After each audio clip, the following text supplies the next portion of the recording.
Hello. Hey, welcome to the second Halloween-themed episode of Two Dads Talking. I am so happy Doug's letting me do this month. I only had to beg and plead and moderately twist his arm a little bit. I'm actually going to re-record the first one that I did for Halloween because I don't like the way it came out. I was literally falling asleep when I recorded it, and I listened to it this morning and went, that's awful. I got to re-record that. So we're going to tune that one up and clean it up. But this one, I'm super excited about. It's got, we have a special guest I've been trying to get on here for a while. However, my more conservative, I don't want demons on my podcast partner is a little bit nervous about me bringing a medium on. And in his Let's defense, just literally water it down a little bit. that's kind of what I do. I'm a reductionist is how you get clicks, right? I'm not the one who was haunted, lest That's we forget. True. It was not your house that was haunted. This is true. Gee, I wonder why. But today we have with you for our second Halloween episode a medium and a pranic healer and an artist. Her name is Angie Welch. She practices out of Maine, but she works remotely. So if you're interested in connecting with her, we'll make sure we put her information in here. She is someone I met playing cards in a poker room one time, honestly. She's a professional medium, a certified pranic healer, a licensed pranic healing instructor. And she offers psychic, mediumship, Akashic records, card readings, intuitive paintings, and pranic healing, which she's actually offered to, help me out with my neck a little bit. She continues to insist it can help with my neck injury, and I think I may finally take her up on the offer, even though I'm skeptical, I'm cynical. But Angie, thank you so much for showing up. Welcome to the show. I am at least excited to have you. I think Doug is excited to question you, but I'm super glad you're here. Thank you for tuning in with us. I'm going to treat you a lot nicer than Tom. Don't worry. You know what? I feel like you will. I feel like you have a good soul. I feel like you're truly a nice person, no matter what Tom might say, about you. All the time. Yes. That's fair. Welcome. So should we just start with questions, or does Doug want to start with baseless accusations, or where do we want to go? No, we got to do the baseless accusations later when there's already a base. Bring it on, boys. It's much better to be baseless after there's already a base. All right, so then why don't we start with letting Angie just kind of explain to us what she does? Why don't you start with getting her perspective? Sure. So, you kind of rattled off all the various things that I do. I do this work full time. I will say, I did have a true career, if you want to say that, previous to doing my spiritual work full time. Worked in social work and domestic violence. That's hard stuff to do. It's very trying on the heart, the soul. You start to question humanity when you're doing that kind of work. But the spiritual stuff, if I just break into the mediumship first, and I think that's probably the one part where Doug will be raising his eyebrow, but I'm just going to lay it out like this, okay? I believe we are all, I truly believe we're all created in the likeness of God. I think there's a piece of God's spirit within all of us. So I think we're spirits. We are energy running around in these human bodies, having experiences, trying to become better beings, higher souls, if you will. But that said, the ability to see spirits, I have been able to do since I was very little. So if we believe that the soul is eternal and we're just temporary in these bodies, then when the body goes, the soul has to go somewhere. And my belief from my own personal experience, as I said, is I was able to see spirits when I was very little. I never had any bad, scary experiences. I know Tom told me about some pretty sketchy stuff that happened in his house. And I'm like, yeah, that's actually ghosts. There's a difference between a ghost and a spirit. A ghost is stuck and angry or chooses to stay and is angry. Spirits, our loved ones, they kind of come and go where they want to. They visit us, they see us, they interact, they don't interact, they don't interfere, I should say. But so that ability and the ability, when someone has the ability to communicate with spirit, all that means is your body is more sensitive to the energy vibration of it. And when you can communicate with spirit, oftentimes you can also do things like when you use the term psychic, which is basically just being very intuitive and having a pretty good idea as to what's going to happen. That can also include premonitions. Like I've experienced all that stuff as well. But using these abilities to help people. Now, remember I said my background before was in social work. I went to school, my actual degree was in mental health human services. It was a concentration in substance abuse addiction studies. I graduated, magna cum laude, which is like the highest of honors. But I couldn't help people in the same way. Like going down that route of counseling, I could not help people in the same way because there's so much red tape, right? You have to be really careful. And what I found is that if I was able to utilize the ability that I have to connect somebody, say, who's grieving with a loved one who's lost, that they've lost, if I could just let them know that their loved one was okay and still was aware of what they were doing and offer maybe final words that didn't get spoken, offer forgiveness, offer love, like whatever it is that needed to be said, people found peace and healing in ways that they didn't when I was doing all the other work. So for me, this was so much more fulfilling, and I felt like I could do so much better work and have a much bigger impact on people. And then when you think of the psychic type stuff, that's really just like spiritual therapy anyway. You're like, okay, well, if you continue to do this, this is what's going to happen. Like I can see it down the line. This is what's going to happen for you. And then you also had mentioned Akashic Records. And the Akasha it's mentioned. So again, maybe to speak to Doug, it's kind of mentioned a little bit indirectly within the Bible, they call it the book of life. Like everything about you is written in the book of life. And so in the Akasha, if you understand how to read the energy of that, you can access past life stuff, current life stuff. There's no need to look into a future life because that doesn't do you any good with where you are right now. But it often helps to give people an understanding of why there's certain patterns in their lives, why they have certain relationship challenges. Maybe they continually have like an overprotective male figure in their life. Like, why is that? And how do we fix that? And how do we maybe have a better relationship? So Akashic Records is more like soul readings. So there's kind of, like the readings, if you will, right? And then cards. I mean, the funny thing with cards, I teach students as well, like ethics, super important to me. And we're actually working on a series right now with card readings, like oracle card readings. I prefer to use oracle over tarot. It doesn't matter. It's just a tool. But oracle is a little lighter. It's usually the energy's lighter. It doesn't look as scary. Sometimes tarot cards look scary, right? But in using cards are just a tool. The information is still coming from somewhere else. It's coming from my higher self. It's coming from, the angels. It's coming from the divine, if you will. It's just that's a tool you use for somebody else. And so all the readings, like that's all in that realm. But then there's the pranic healing, which honest to goodness, Tom, I really do hope you let me take you, like just do even just one session on you to see if it would help. Because chiropractors, acupuncturists, like they understand that there is a physical body and an energy body. And so with energy healing, it's certainly with pranic healing, you treat the energy body, it's no touch, but what happens in the energy body will display in the physical body. And so with that, treating the energy body, I've been able to help people with, whether you're just talking about like the pain in the neck that maybe that you have, but the physical pain, things like, Lyme disease is a really big one right now, right? Cancer, diabetes, broken bones, your little COVID, colds, flu, allergies, like those sort of things. But then there's also the psychotherapy aspect of helping people with depression, anxiety, trauma. Like I've had really good results with a Army vet who had PTSD, really severe trauma. Those sort of things, addictions. I've helped people with addiction. So where I knew I probably couldn't help them in the traditional realm, I've been able to help them through the world of energy. Because that's what this all is, whether it's the mediumship or the healing, it's all working with energy. So that's kind of the big gamut. And I do that like every day. Like that's my everyday thing. And then you did mention the artist piece. So I also do stuff with that. I've learned that if there's something I enjoy doing, don't they tell you that if you enjoy what you do for work, that you don't work, right? If you find a job you love, you never work a day in your life.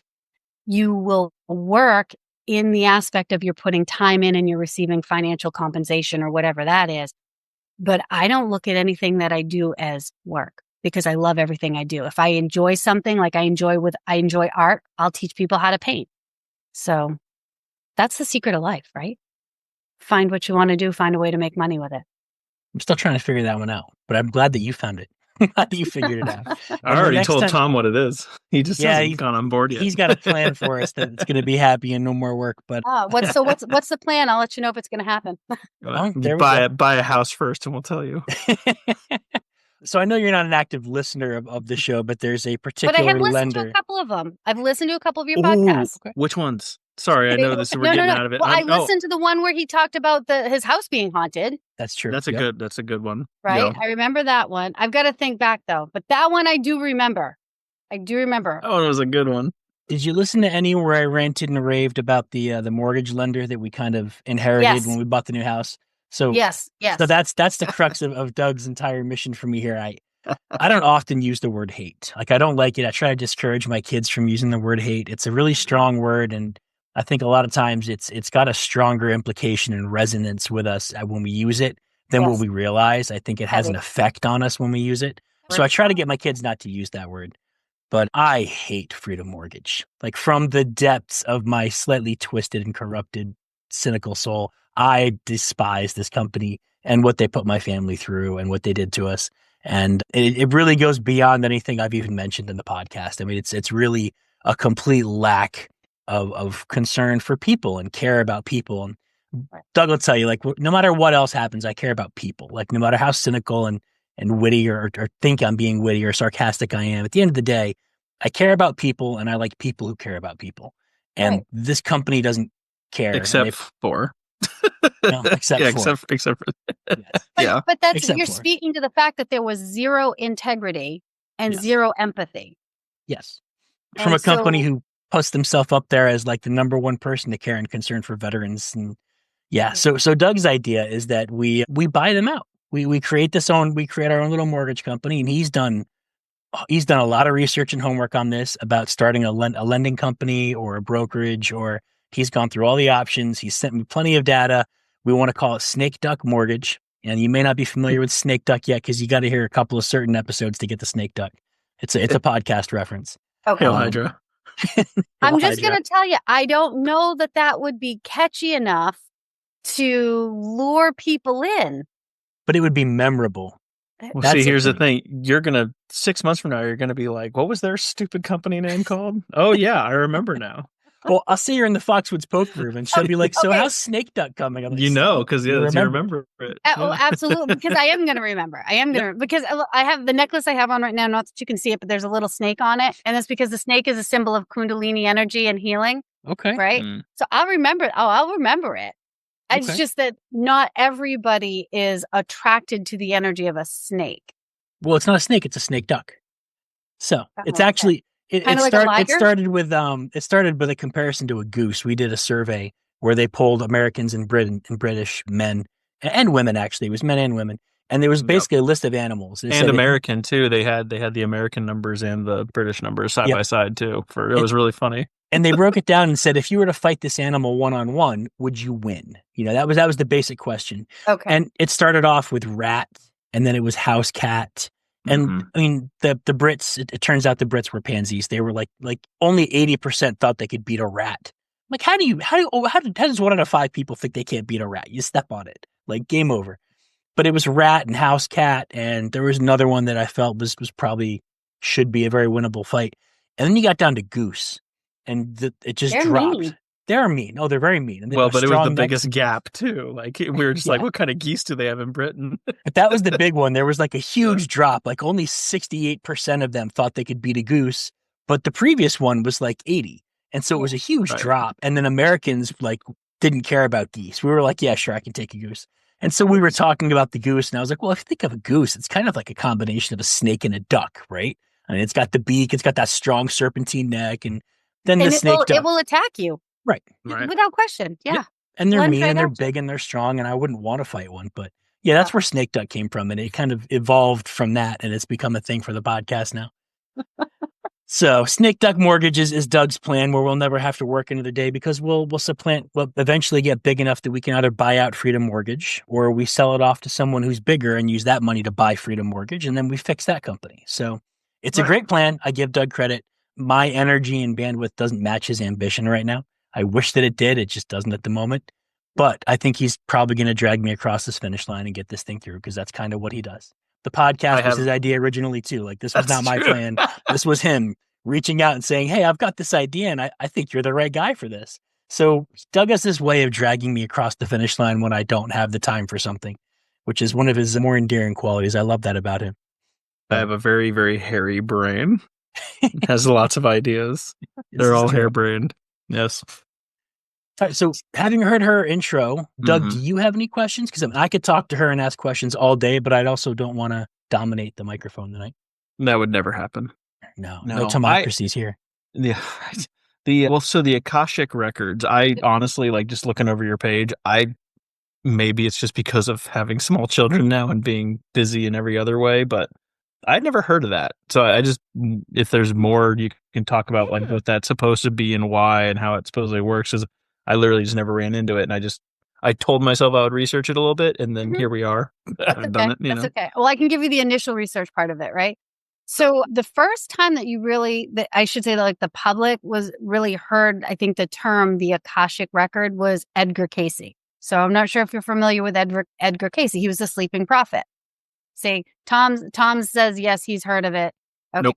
So Edgar Cayce, if you just go like into your Google on your phone and do Edgar Cayce, you're going to see all kinds of stuff that come up with him. I think there was a Time Suck episode that you'll come across eventually as well, Doug, because I think that's where I first came across the name. Oh, really? Okay, yeah. Cool. They called him the sleeping prophet, and he would go into kind of like meditative trance, and he would give readings. But a lot of what he actually did was even medical intuitive, was where he would like diagnose people and then say, this is the treatment to use. And then come to find out like that would be what it was. But so he would access the information of the Akashic Record. So it sounds like, I remember when I first was hearing about it, I was thinking, oh, so is this like file folders someplace? But the way that it, or like a Rolodex, like what was it? You remember when we were kids and you went to school and there was the library thing, the card catalog. Yeah, the card catalog. And so even in my mind now, I often think of like going into a library and every single soul, if you will, has a record or has a book. Like that's how my brain thinks of it. Like Supernatural. Yeah, exactly. Exactly.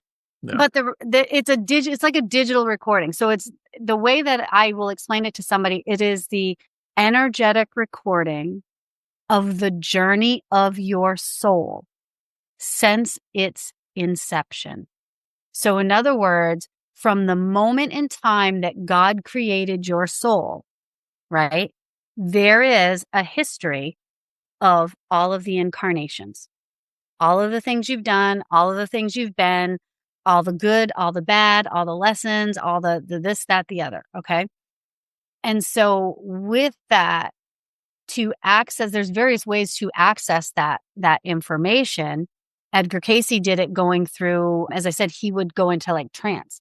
I simply say a prayer that takes me directly into the Akashic Record. And when you do that, I can't just randomly go into somebody's information. Like it's guarded, if you will, by higher beings. So you have to have the permission of the person. You have to only ask questions that pertain to that person. So in other words, like you're married, Doug? You married? Yeah.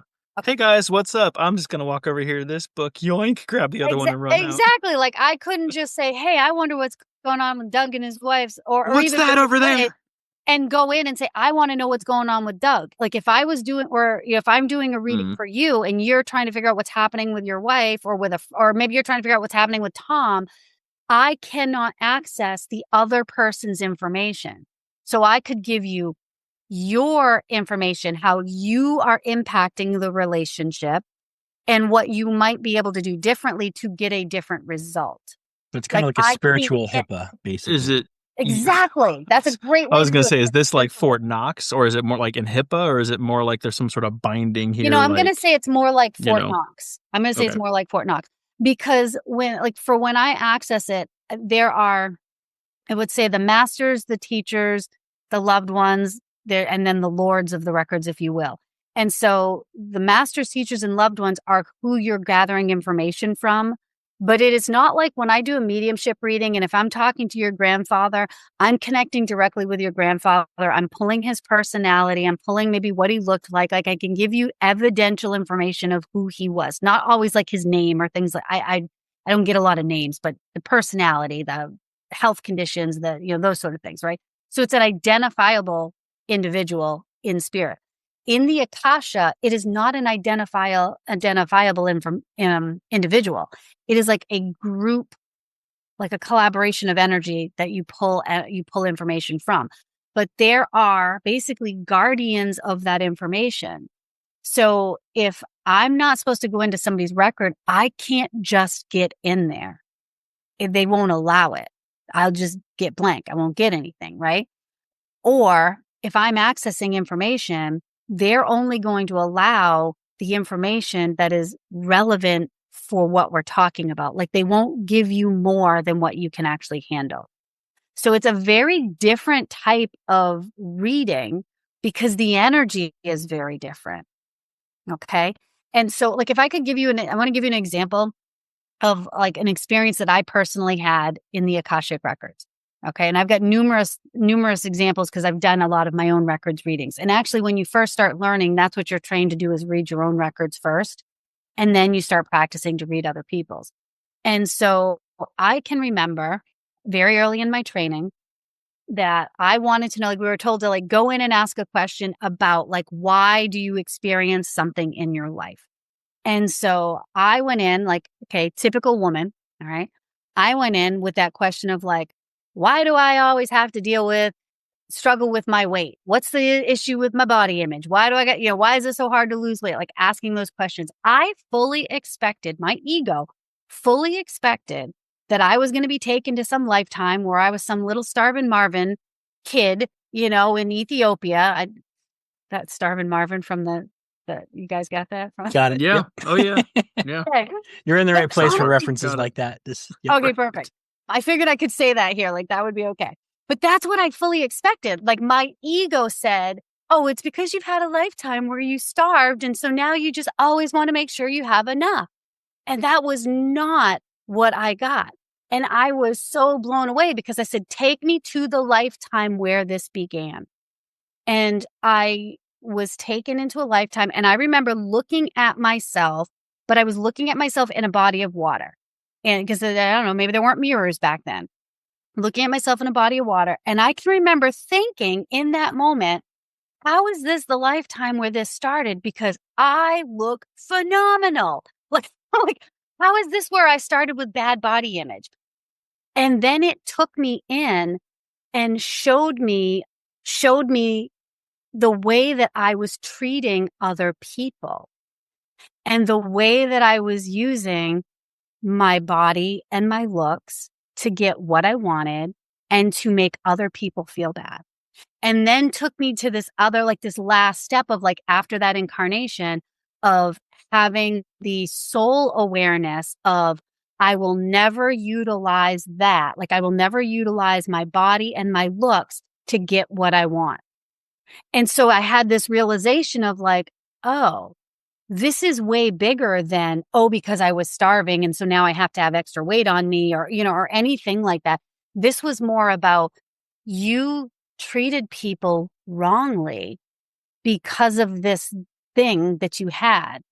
And so then on a soul level, you said, I'll never use this to control people.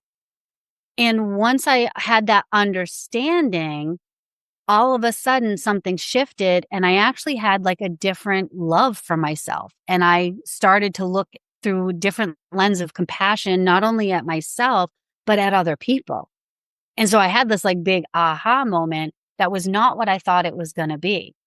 And that actually led to more healthy eating behaviors and better, like I said, better body image and, like those sort of things.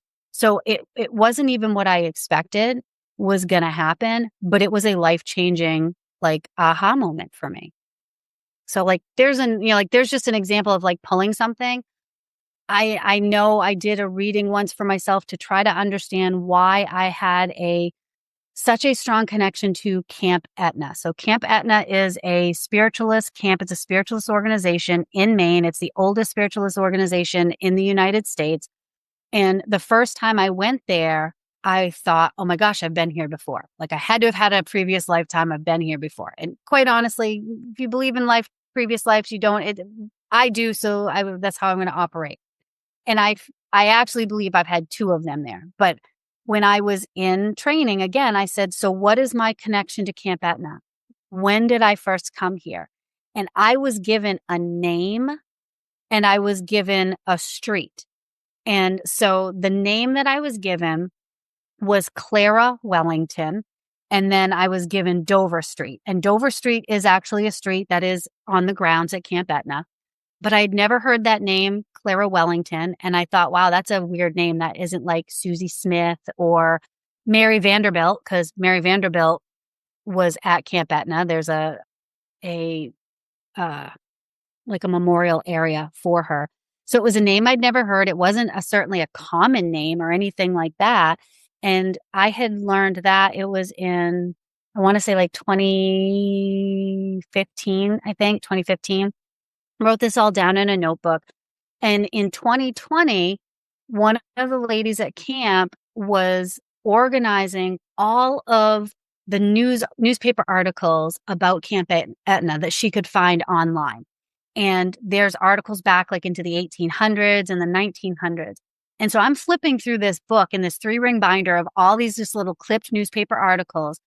And I'm just looking through them. And they're silly little things because back in the 1800s and the early 1900s, they would just talk about whatever was happening around town. You know, like Susie Smith had her grandchildren over and they made pies. I mean, like they just talked about ridiculous things. And I'm looking in one of these things, just scanning down through the article, and it says, and Clara Wellington gave her cottage a fresh coat of paint. And I thought, okay, wait a minute. That's not a normal name. This is actually somebody who was at Camp Etna. She was not a prominent person because it's not anything in any other records, but I found it in a newspaper article. And that was 4 years after it was told to me. So just something I pulled from a previous lifetime in the Akashic Records. But I use Akashic Records a lot when people want to know, when they have curiosities about past life stuff, or when they're trying to figure out how come they can't move forward with something. Like, what is it that's holding them back? And usually we can get to something deeper within the soul, and then they're able to move forward.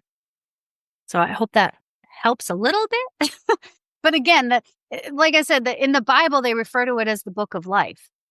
Everything about you is recorded in the book of life. Everything. God says that, or everything is recorded. Can't hear. I think Doug's muted. He's talking. But... Sorry, I have my little microphone thingy on there.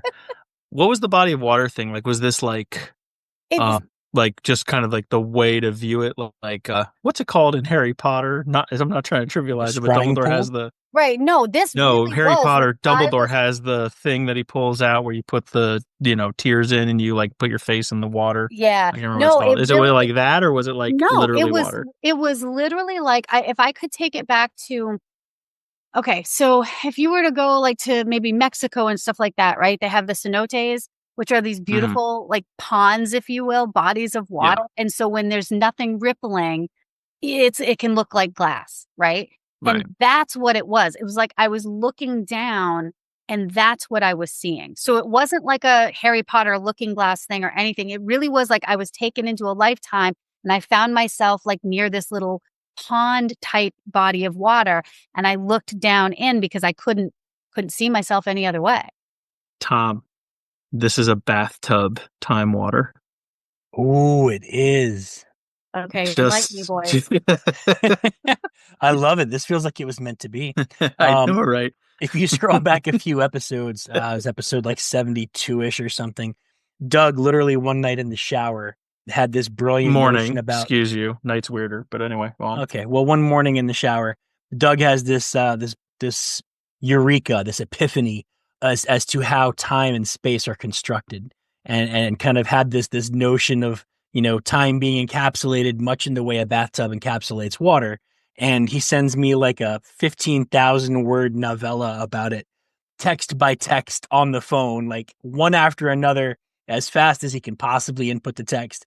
And I was like, dude, whoa, like, this is too much for a text. We had to talk about this in the podcast, like organize it and send. We'll talk about it in the podcast.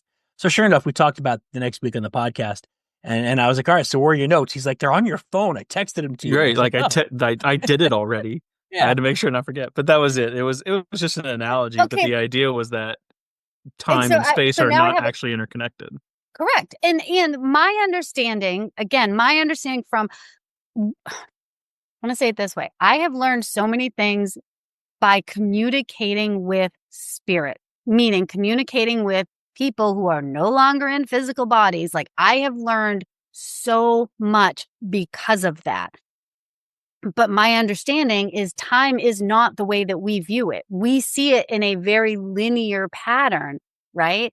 But that's like cross sections. Exactly. And so when you stop and you think, isn't it amazing sometimes where you wanted this one thing to happen, but you didn't, something happened and you didn't do it, and this other thing happened and you're like, oh my God, thank God this other thing happened. Like, this was divinely guided. And it's because up here, like, we're right here, up here, they can see the whole thing. It's like, pull out the old Delorme map, right? Or pull out your Google and your map and you can see the whole thing. But when you're driving on the road, you can't see any more than a few feet in front of you. Yeah. I always use this imagery of, like, imagine flowing water with a bunch of doors trapping it, and you can see from above, if I open these doors, the water will end up here. So, but you can control where the water goes sort of with certain decisions, like from a, I guess if you call it divine level, like you're kind of talking about. So yeah, same kind of thought process. Yeah. And so I'm curious. So did that whole epiphany happen like while you were in the shower? Of course. Okay. Because I have a theory with that. I mean, I do, like, I'm telling you, I get my best downloads of information. That was with the air quotes, right? Downloads of information when I'm in the shower. And I think that there is something about almost the white noise of the water. There is the feeling of the water, and there's also it's cleansing, like all the, like, it cleanses the physical dirt, but it cleanses the energetic junk. And so I think you have purity. So I think there's like purity of downloaded information that happens when you're in the shower. That's just like what sort of. The shower used to be how I broke my writer's block when I was writing a short story or something.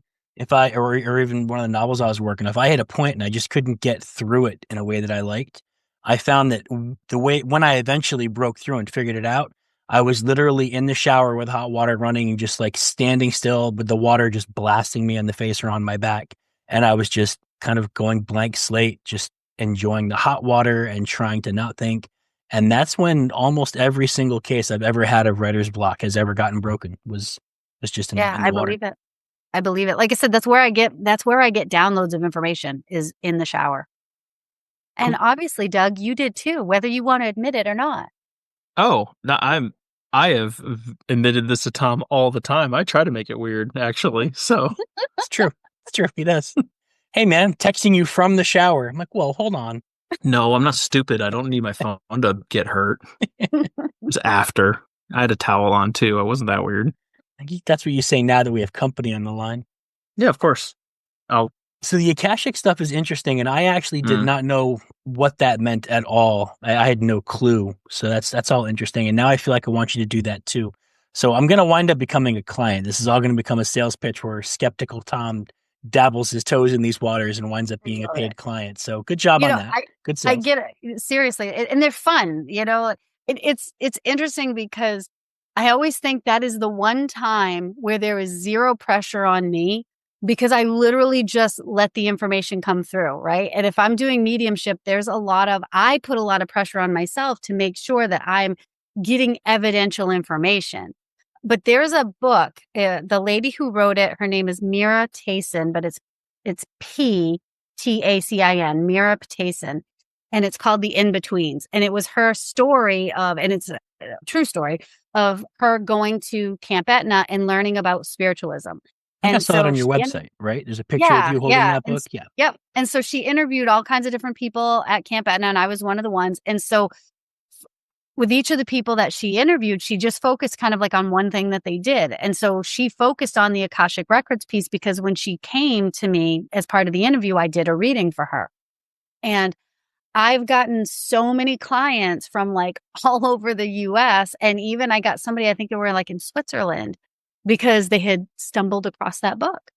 Have you gotten any clients from Australia? Not to my knowledge. Further It doesn't proof it's not exist. real. That's why. Further proof it's not real. You don't believe Okay. I'm sold now. Now that's all the evidence I was missing right there. I'm good. Yeah, I think that's something I will probably we'll be texting some more, and I'll be reaching out because now I'm interested in that too. So next time you come down to Foxwoods, I may just need to like empty my poker bankroll out and November. I'll be down there in November. Ooh, when in November? Yeah, let me look at my phone. My brownie and I. Not the first week, I hope. No, it's definitely not the first week. I feel like it's the week before. Hold on. I'm about to get Doug very excited here. When you're done looking at your phone, you're going to see a look of excitement on Doug's face. Like you may not see the rest of the night when I drop this bombshell. Okay. Is this bad excitement or good excitement? No, you're going to be legit excited because this means that doesn't answer my question. Actually, we'll be down there. We're going to leave Friday the 21st in the evening, so we'll definitely be down there the Saturday and Sunday nights. Okay. Will you be staying? I assume you're going to go home in time for Thanksgiving, though, right? Like you're not. Yeah. We're only staying a couple of nights. That's my favorite time to play poker is Thanksgiving weekend because that's when all the college kids come home and play stupid, and that's just the best. Yeah. No, I'll be on Friendsgiving for that as 9 of us going away for. Nice. Yeah. Okay. Well, we'll catch up then, and if you're not too busy relaxing, I'll probably go ahead and I'll do some of this, and we'll see how this goes, and I'll report back on it, and But Doug, my big news is you could do it's for educational research purposes. Yep, it is. It's skeptic Tom, doubting Tom. I guess that's always something. I always doubting want Thomas to believe even. in things. I love it. I'm that guy that wants to believe in things. I'm just also doubting. Doubting Thomas. Mm-hmm. Yeah. But Doug, you'll be very excited to know that it looks like I'm going back to Philadelphia the first week in November, so I can get you some more stories from the bathrooms and train stations, and make sure you use the showers there. Yeah. Get some real clarity. Showers, get some mental clarity. I don't remember what episode that was, but that's a whole nother can of worms you probably don't want to open. That is very exciting. I might try to like travel and spy on you. I don't even know. Not in the bathroom, please. Let's not make it that weird. There's a line we have to maintain here. It's okay. I have a guy actually in Philly now. I can do it. All right, so the Akashic Records stuff is really interesting, and I feel like we could probably talk about that for a whole episode, especially if we definitely could. I even had 2 more questions on it. Oh, go for it then. Go. I was going to try to get into more Halloweeny stuff, but this is good. Well, we can do that next. I was curious. So, can anybody? Okay, I should phrase this appropriately. Can anybody train themselves / gain access to these records, or is it like because you were talking about like working on it, but I didn't know if this was one of those like. Yeah, some people can do it and some people just can't, no matter how hard they I've yet to find somebody who can't do it. So I have a certification in it. I am not, how do I say this? I received a certification. I can't certify other people, but I received a certification. But I've trained a lot of my mediumship development students to do Akashic Records readings as well. But there's a couple of different people. The Linda Howe is who I would say, like, if you wanted to read a book, I don't know if you enjoy reading or whatnot, but hate reading. Okay, well, I don't. Maybe it's on Audible. I'm not sure, but the person that I received my training from was the assistant of Linda Howe, and she is a prominent person within the world of Akashic Records and training for Akashic Records and reading Akashic Records and all of that. But so there's actually books that you can read and it'll say like, this is how you do it. Like, this is how, for Linda's, there's a prayer that you use to actually enter into the energy of the records. And even in the book, you're trained in the beginning to open the records for yourself. And you ask the questions for yourself. Because again, like for me, when I started, I wanted to know, like, why do I have this hang up about body image? Or why do I have this? Or you can even ask, like I said, about relationship stuff. Okay. Mm-hmm. So if I could even go into, if I was working with Tom, to ask in the records, like, why was he so filled with rage over what happened to him, right? Why? And then what can he do to get past that? And maybe it's the, creating another mortgage company and buying them out, but maybe there's a whole nother route that went that way. And we could even ask in the records, like, why did that happen? Because we like to think, right, when bad things happen to us, we like to think, well, we're good people and we've never done anything wrong. But maybe in a previous lifetime, maybe like you were kind of like an Ebenezer Scrooge or something, Tom. And maybe that's why now it infuriated you so much, right? Because you're like, I thought I got past all this stuff. So, I've played enough poker that I just believe that sometimes bad things happen to good people, or that you can do the right thing and still get punished. Like, it's just, that's a lesson I learned from poker. So I'm not sure I need It's a very deeper nihilist reason, of you. Yeah. It is. But that's what poker does to you. Yeah. Okay. But so basically, anyone can do it. Yeah. I wouldn't just try to like go into it without some sort of training or preparation. But as I said, Linda Howe has a couple of books, like How to Access the Akashic Records. And just in reading that, you could try that on your own. And then if you had any problems, like there's resources that would be connected with that. And there are, there's lots of people that do train on it. Christina Cross, I that's who I received my training from. And she teaches, I believe she teaches online too. And she does readings and all of that stuff, but anybody can learn how to do it. I think that some people are better at it than others because it does require you to totally remove your ego and just be in the energy of that and have it not be like, oh, I need to be right, or, oh, I'm making, I need to make this so that they're happy with what I say to them, or you know what I mean? Or like putting your own personal spin, like lots ulterior of motives, basically. Yeah, you could have ulterior motives. You could also have just my own experience could affect whatever. And so then, like you can't have your own biases getting in the way. So that's why I say I think some people are better at it than other people, but anybody can learn to do it. Okay. One more question on that too. I assume this was about the Akashic Records, but you mentioned kind of in your beginning bio about looking into a future life was no good when you were looking at past lives. Was that about Akashic Records, or was that someone else? Within Akashic Records, because this is why I would say, what information could I possibly give you about a future life, right?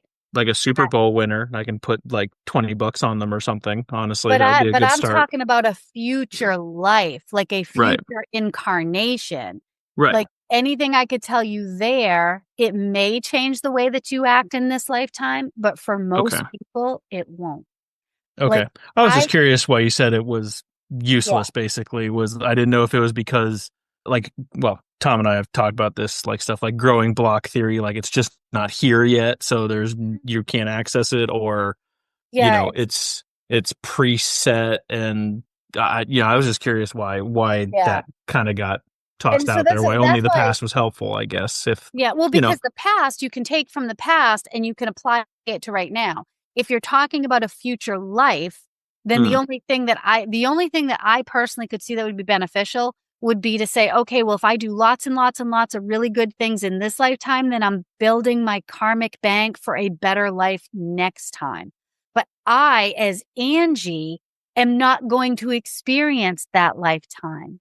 The soul will experience it. So let me explain it to you this way too, because this might be helpful. If you think of like a big actor, okay, let's just say Tom Cruise, because he's one who's been in like, a gazillion movies, right? Tom Cruise is Tom Cruise. Right. But when he plays a role, he is that individual, right? So in Top Gun, he's Maverick. That's all there is to it, right? But when that movie is over, he is no longer Maverick. He is only Tom Cruise. Right. He may take some of the things that he learned when he played Maverick and may bring those into his life, this next life, if you will, or where he's at now. So he can pull stuff from the past that will help change who he is or how he behaves now. But if you think of it like a movie star, every time they're playing a different role, that is the same thing as a different incarnation. But he could be a good guy in this movie and a horrible guy in this movie, but he's still Tom Cruise in the middle of all that, right? Right. Does that make sense? Yes. So following the analogy So future lives are unaffected by what we do now, or No, not saying that. okay? What I meant was sometimes people want to know, oh, well, will I finally win the megabucks? Will I be really, really rich in my next Super life? Bowl. And it's like, okay, well, if you are, what good does that do you to know right now? Right? Like you can't take that money from that next life and utilize it here. Mhm. Well, and I guess where I'm kind of going with But this, everything I'll you do give in this away. lifetime will affect the future lifetime. Right. Well, and where I'm going with this was because Hinduism has the samsara, going on up the chain kind of thing, and the idea is that how you perform now does affect how far up you move the chain, and you're trying to get your chakras all the way up to, disperse into Brahma. So yes, correct.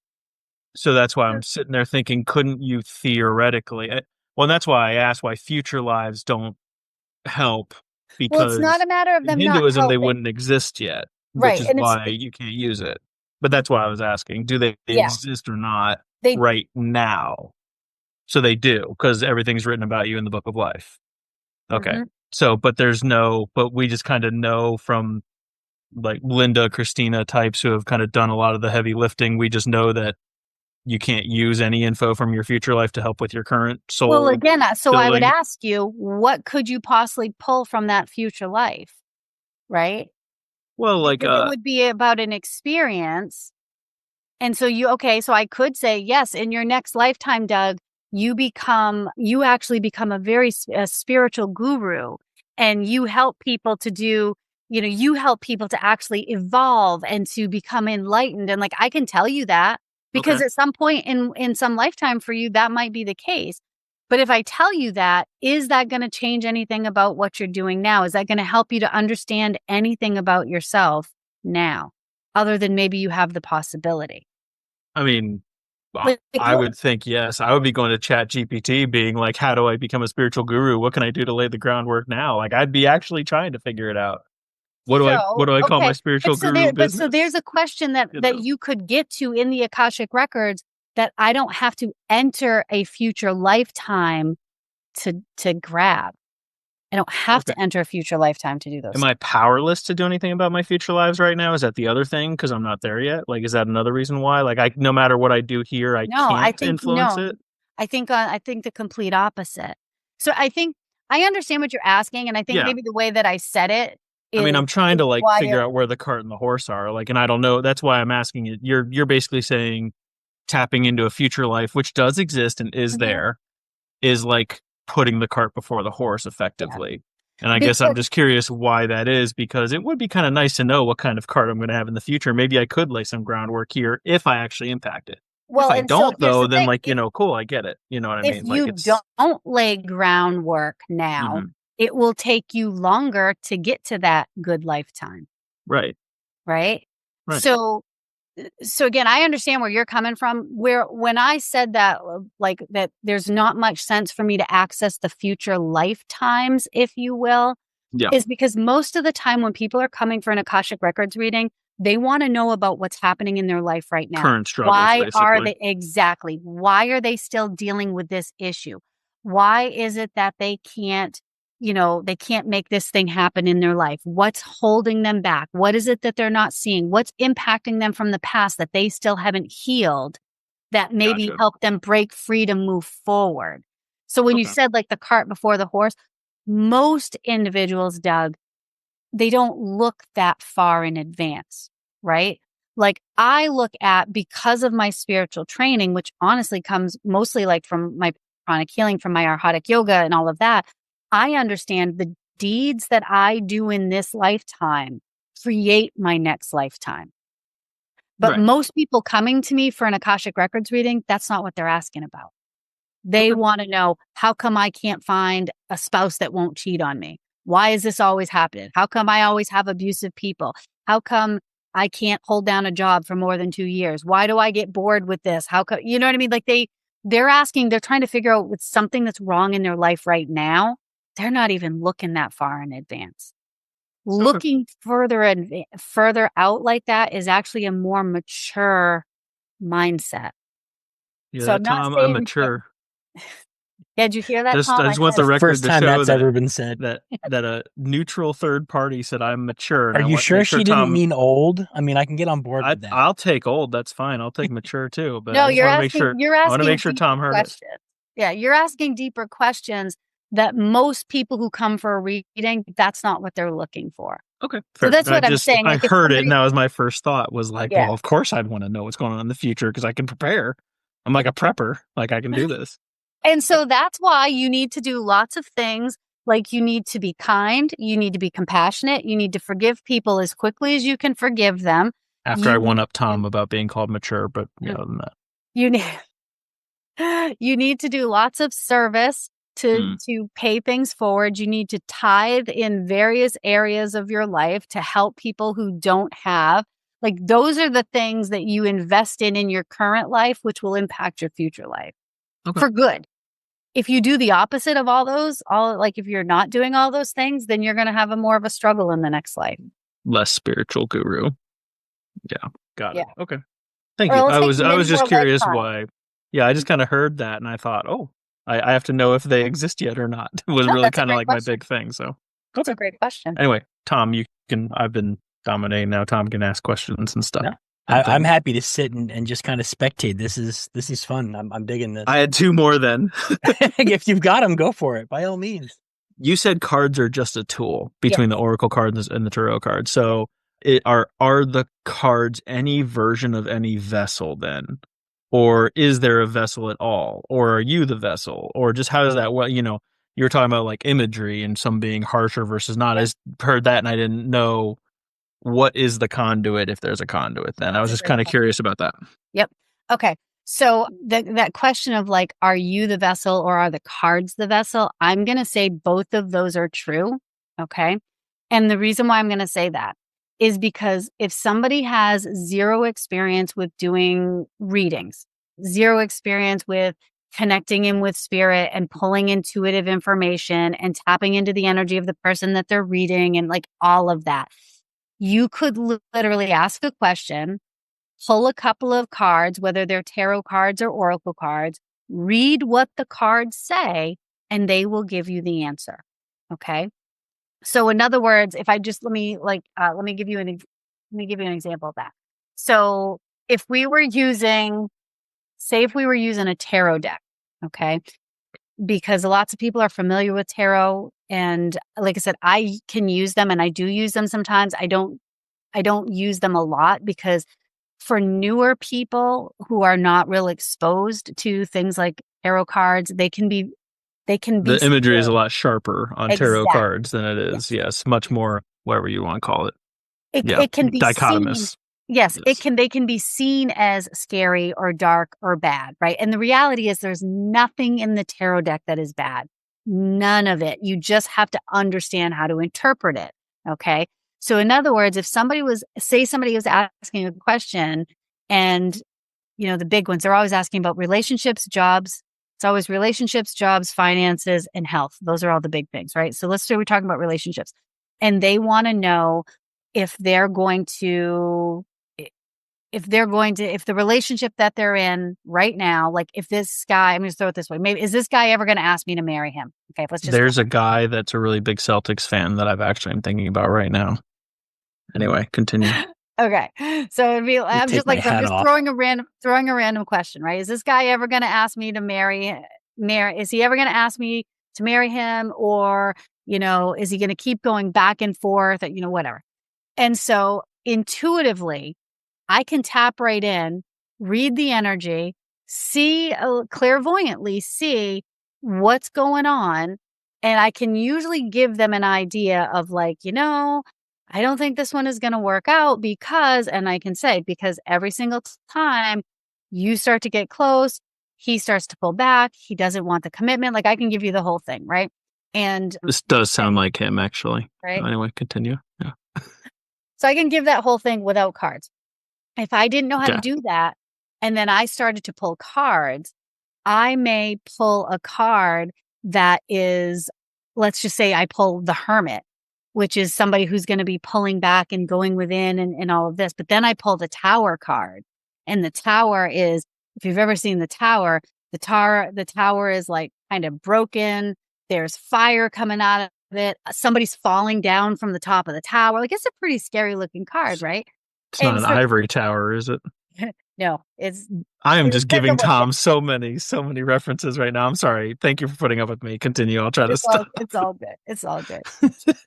But so somebody could look at that, right? And they could just look at those pictures and go, well, no, because the tower is falling, right? So they can just look at that and know. So the cards can be a vessel if you're just reading them. However, I could give somebody a reading and then flip the cards, and the cards will match what I said.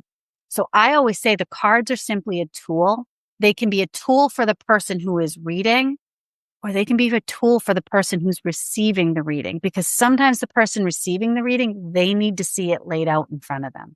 Okay. So basically the cards are a teaching aid. You don't actually, if I may use maybe a bad analogy, feel free to correct me on this. If you just started reading Moby Dick, the novel, and you got to, I think it's chapter 9, where that suddenly goes into the whaling industry, you would be super confused. We'd be like, okay, cool, I guess, but why are they talking about how, whale blubber gets used and all that stuff? I thought you said you didn't like to read books. Oh, not anymore. It's a past life. Sarcasm runs deep on this podcast, by the way. Yeah, sorry. We should have a disclaimer just rolling at the bottom. Right. When you said you didn't like books, my eyes don't believe us. Okay. Yeah.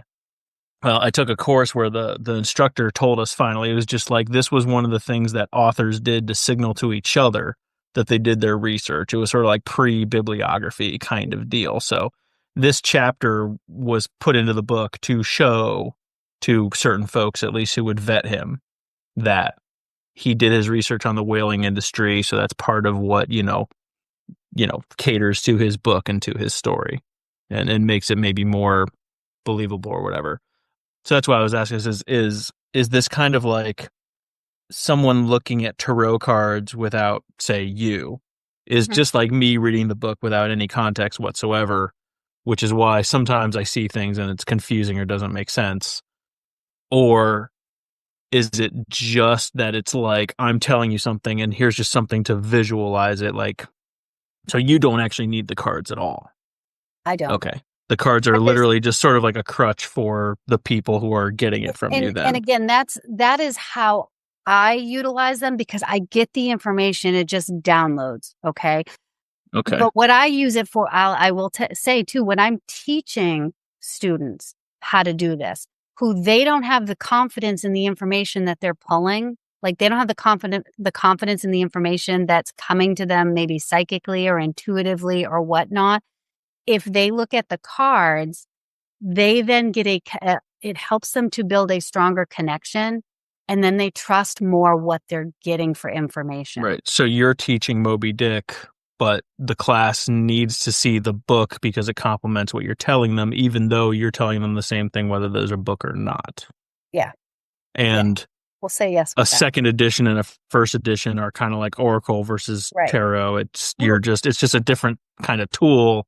The lesson's still the same. Yes. And as I said, there's lots of times that the people who are receiving the readings, they just believe the cards, right? And so I have always said the cards never lie.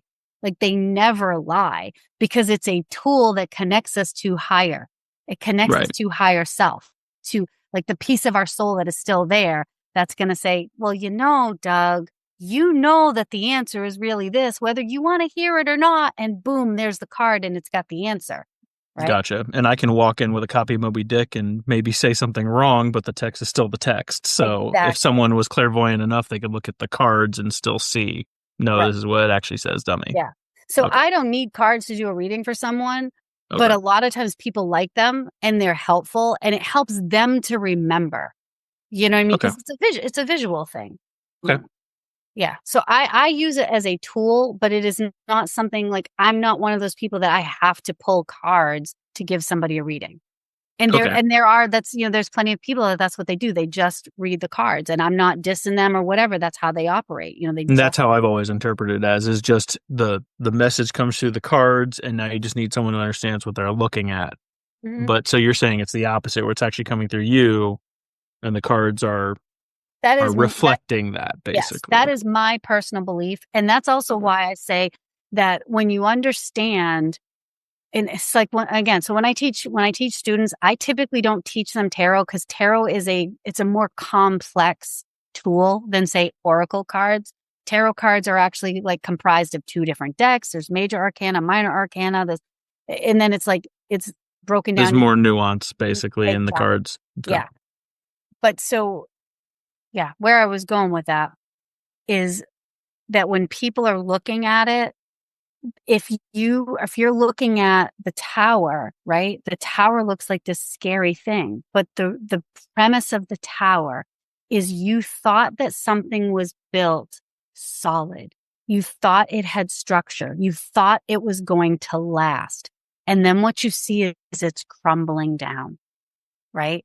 And so it's not like this terrible thing. When you think about it, you could say, wow, I thought this was a real secure, say it was a job. I thought this was a secure company. Like that could be a card that would have gotten pulled when Tom was going for his mortgage, right? Like I thought this was a secure company that was supposed to protect me, that I was supposed to feel safe with. And it's not what that was. Like it did not hold up to what it portrayed, right? It was not on a solid foundation at all. And I fell out the window because of it, right? Okay. So you see what I mean? Whereas again, somebody could look at that and they think it's something terrible. And it's all in how do you interpret it from a card standpoint? How do you explain it to someone? Right. Tom just needed to unlock Doug's hairy brain. That's all that really was. Well, now I'm worried about Ivory Tower Doug falling and hurting himself. I mean, it's okay. That's like my favorite version of Doug, and now I'm worried he's going to hurt himself. So I don't want that either. I don't need a tower to do that. I can just fall down the stairs and be in the hospital for a week now. And honestly, the tower is probably like the book Moby Dick. It's just a tool that you use. I mean, you're still Ivory Tower Doug, even when you're not in your ivory tower. So I am the tower. Doug is the tower. Before we go too far, Angie, I know you spent like 9 hours in the car today, and you had a thing you did already, and you've been going for an hour. Wow. Yesterday. Oh, it was yesterday. I drove. Well, then that's not impressive at all. Never mind then. Yeah. No. Yesterday, I drove from Maine to upstate New York. So I left my house at 7:45 in the morning, and I pulled into this VRBO at 5:12 yesterday afternoon. But today I started my day because I had 3 healing clients before I went into class. So I started my day at 7:00 and then went to class from 9 to, it was almost 7. Wow. So yeah, it's been It's a full day. Yeah. So how long do we have before you turn into a pumpkin here? Like you've already been going for an hour. It's true. I don't want to use your own reference. I don't want you to turn into a pumpkin on me. Well, that's what I'm pulling. I'm like, basically my mind was like, are you ready to talk now? Because I could talk right now. And I wanted to make sure it wasn't like, oh, we're going to try to zoom in at 11 or something. No, I would have absolutely started the conversation right then and there. But yeah, Doug, he's just got, he can't jump on until 9:00. The fact that he made it on at 9 tonight was actually super miracle. Impressive. Yeah, I shoved the Nutella in the kids' mouths and shoved them upstairs. So how much? I was going to say, if you have any more questions, I can certainly stick around for a little while. Okay. This, like I said, this has been fun, and I'm used to the off the cuff questions, and because I'm constantly explaining what I do to people, whether it's at a poker table or. Well, of course you are. Yeah. Sitting in my office. I did have one more, and I won't lie. I was picturing like The Sixth Sense, but so you mentioned spirits versus ghosts. Yeah. Was what I think you said. So you can see spirits, but not ghosts. No, I didn't say that. I said there's a difference. Did you say? Well, you did say there's. Yeah, you did say there was a difference, but it sounded like you said you've been seeing spirits like as long as you can remember. And I wanted to ask about that because you said you're seeing spirits. You didn't specifically say you could see ghosts, but you mentioned the difference between them, and I didn't know if they're. So I can explain. On different frequencies, mediums, if this is another one of those conduit deals, Okay, so like Sixth Sense. Yeah, like that's so what I was first trying of all, to. I just want to say, boy, didn't that movie freak me out? Like, I didn't see the end coming. It has until Bruce Willis in it. He's one of the three men I would have turned you know what for, but well, maybe the Democrat? Celtics You would fan turn is Democrat fourth. for them? No. But one of the others is Denzel Washington, so work that one out psychoanalytically. Right, there's probably some past life stuff going on there. So I'm open to future life, baby. Honestly, there's still time. I gotta prepare. you could create it in this lifetime. Why do you have to wait till He's senile. I think I would have some legal troubles if I went after that right now. Denzel's still mentally It's sound. true. You work that. It's a good. Come on, Denzel's 1A. Bruce Willis is 1B. I'm sorry. See, I mean, I do love me some Bruce Willis. Denzel is up on my list too, but Ryan Reynolds is like the top dog. If somebody was going to flip me, it would be. Well, that's just because you're into a piece of meat. That's really all you are. You're just so carnal. No, it's his witty humor and cynicism and just So true, he is pretty cynical. He is. Sure, he gets me. Anyway, now that we made this super weird, you get him. Doug was asking about what the differences between. Honestly, God, see, this feels like I'm sitting at a poker table right now. Yeah, right. A lot of our meetings do it. It feels like we're playing heads up poker. Like this, a lot of our talks are. I tend to describe to people. It's kind of like two dads worked their butt off all day and then met in a pub and just talked about their day. It's kind of how a lot of our episodes go. It's like whatever the heck we're talking about. And then we get into a fight about something which derails what we actually wanted to talk about. But it's also a lot like the poker table. This is a lot of, it's very similar. It's cracking me up. And I will say too, I'm actually thoroughly impressed with the questions that Doug is asking. Thoroughly I fully expected that Doug was just going to sit there with his arms crossed and say, okay, talk to me, demon worshiper. I kind of did too, but he's a very smart guy. And he also actually, Doug, I give him crap, but he is very empathetic. And I would not be able to do a cast like this, almost 80 episodes, without somebody who, I couldn't do this with someone who was incapable of putting themselves in someone else's shoes or seeing beyond their own views. Doug is fantastic at setting aside his own biases, being aware of them, but setting them aside and looking at things from different angles and doing it honestly. And it's and you know what? That is why Doug would be good at reading Akashic Records. Because remember what I said, you've got to be able to put your own biases and you got to set your ego over here and you just look for the truth and the clarity and the information. Yeah, well, I'll see if there's a market for snarky record reading. Angie's pretty snarky when she wants to be. That's true. But I've seen her give it back to someone. But I feel like she can turn it off when she wants to, and I'm not so sure I can. That's true. Yeah, your filter doesn't really have an on button. Yeah. So let me just give you that breakdown of the difference, if you will, between when I said like spirits and ghosts. So typically people just think of the word ghost, right? And so they think of any dead person as a ghost. And my experience, that is not the case. So first of all, we are all spirit, the soul. We are all spirit in a physical body. When this body fails us for whatever reason, right?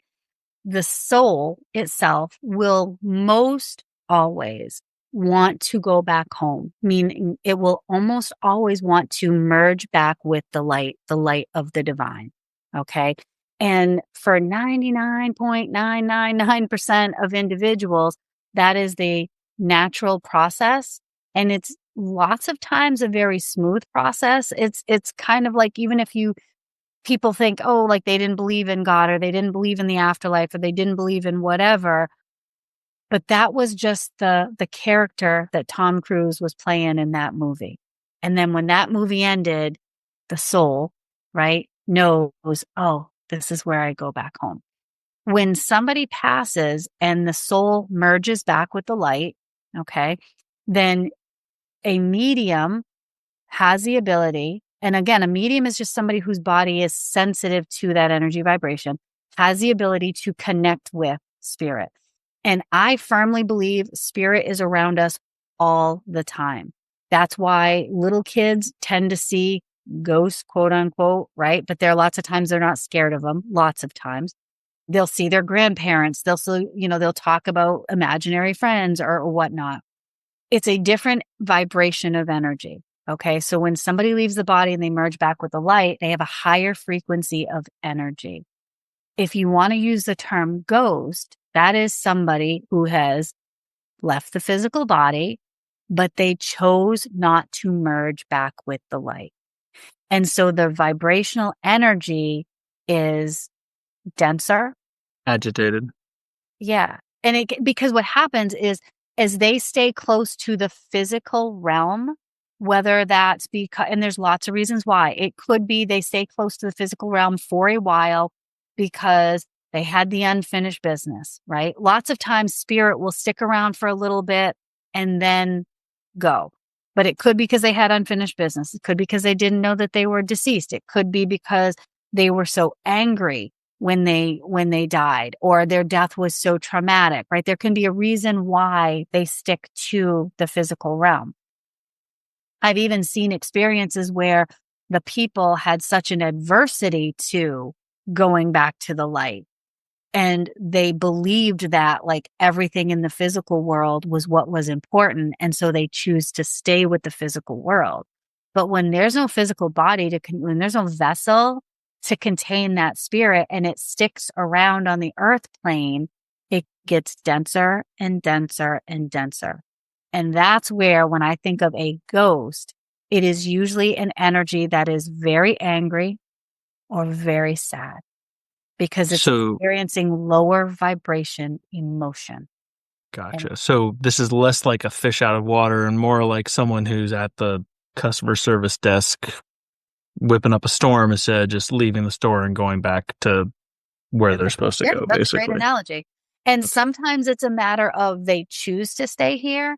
And then other times it's a matter of they don't realize that they've left, meaning the physical body. They don't realize they're dead. Like or Bruce they Willis. Don't accept that they're dead. Yeah. And then sometimes people think like that they've done such bad things on this lifetime, their judgment, and because of religious beliefs, they believe because I did these bad things, I'm destined to go to hell. And my personal belief, and from what I've been told from spirit, there is no place that is like a physical place of hell other than what the spirit would make, like what they would create themselves. That's a C.S. Lewis concept, sort of. Hell is the absence of God. It's not really a physical place. Yeah. They don't deem themselves worthy to merge back into the light. So they hold themselves and they basically create their own hell. And so there's those spirits, and I've certainly interacted with them. I've certainly seen them. I've seen ones that are nasty, not good. Like I don't want to work with those spirits. Like I can try to help cross you into the light, but if you choose not to go, like I'm not dealing, like I choose not to. That's like in my spiritual contract. I choose to only work with beings of the light. And so by that, it is typically spirit has gone to the light and then they come back down because they want to communicate with their loved ones. And usually it's passing on those messages of their love, that maybe they're apologizing for something. Maybe they're trying to just let them know that they're still around and they're supporting them and they're encouraging them to move forward on their path. But those spirits they don't just choose to stick around and live in the house forever. They're not lifting the furniture around. They're just watching, guiding kind of thing, almost like, okay. Sorry. So I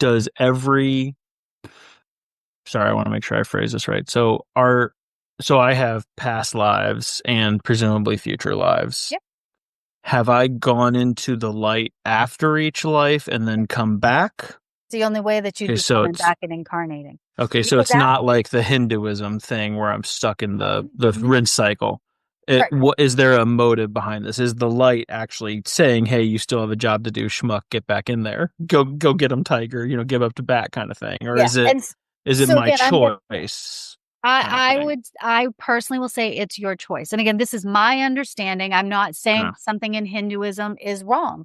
No. I'm just trying to compare for like visualization, like because Hinduism, you're working all the way up and then you get there and now you're done. So I didn't know if going into the light was done or, Yeah. My personal belief is we keep incarnating. So it's very similar with Hinduism, right? Like you would keep incarnating until you reach the stage of enlightenment where there's nothing else for you to learn here. Okay. Right.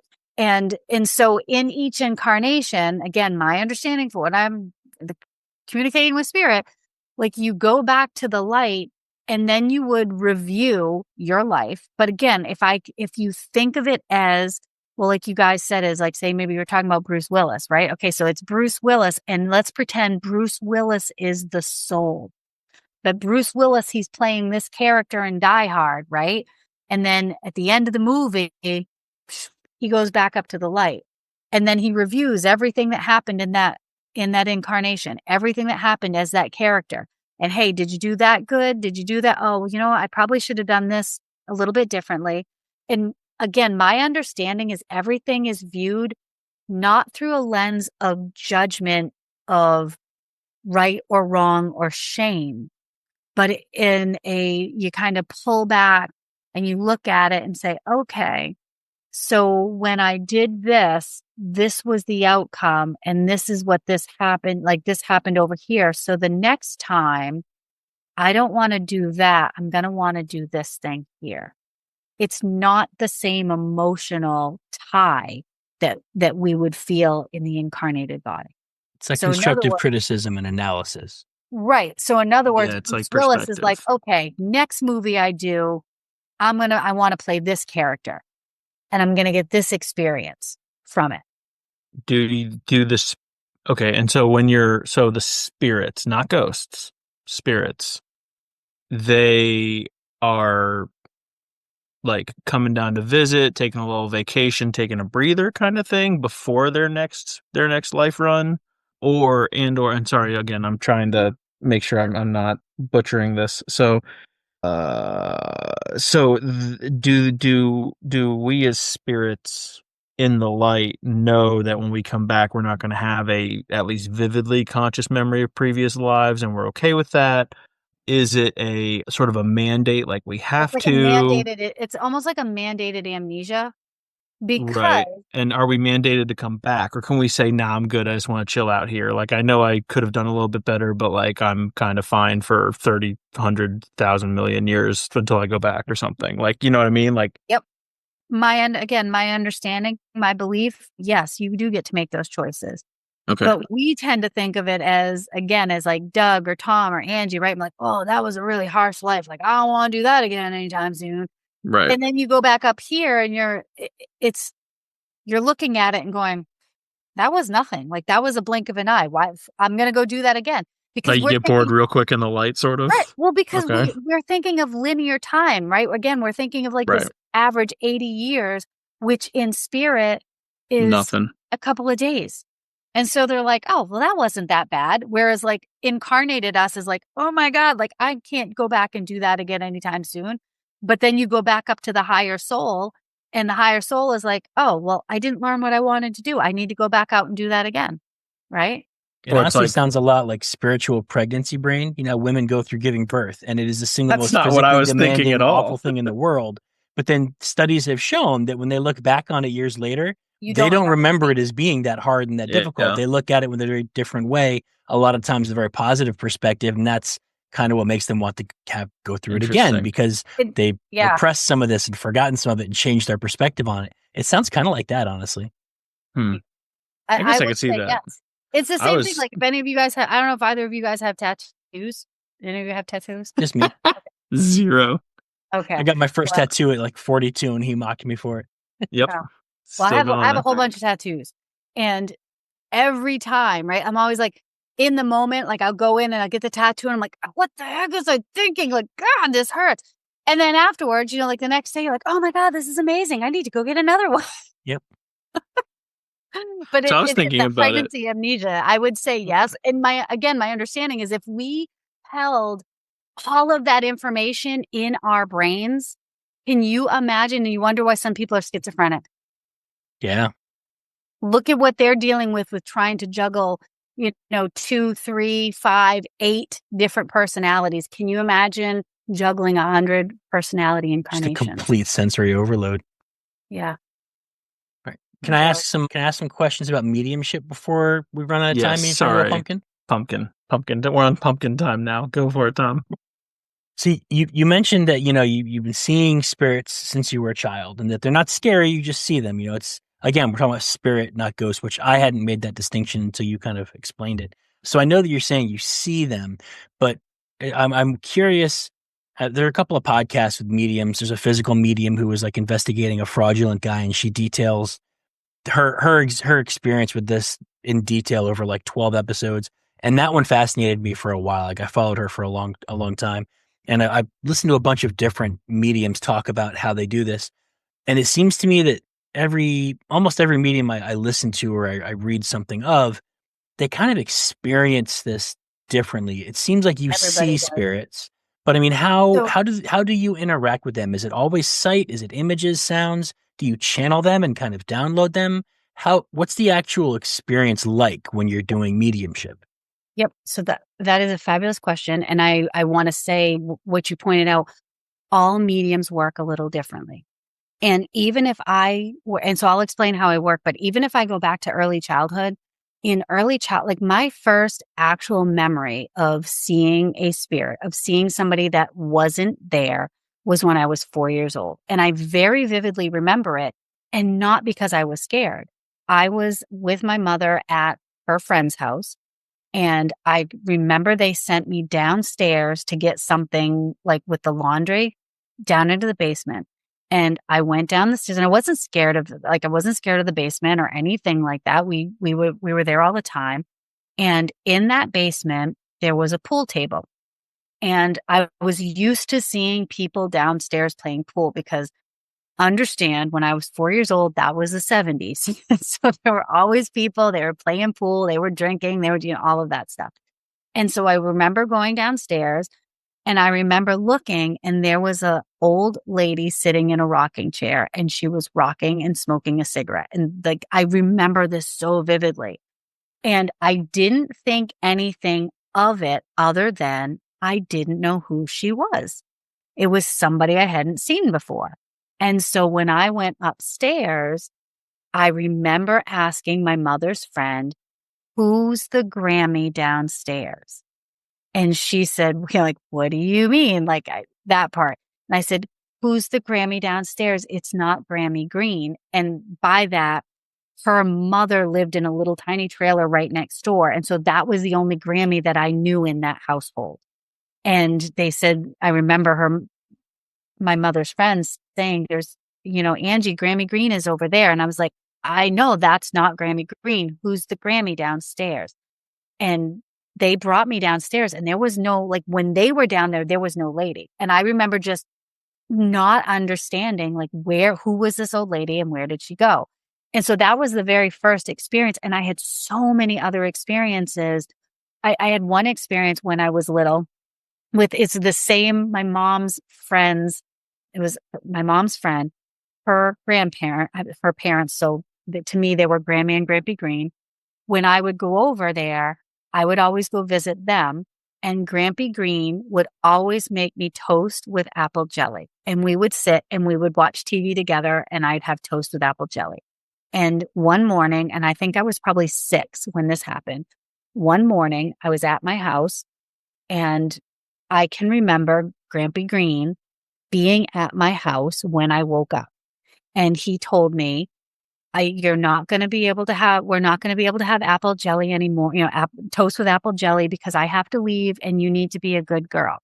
And I just remember at 6 years old, bursting into tears and running out of my bedroom thinking, why is he saying he's got to leave? Why is he saying we can't have toast with jelly anymore? Like, he was like a grandfather and I loved him.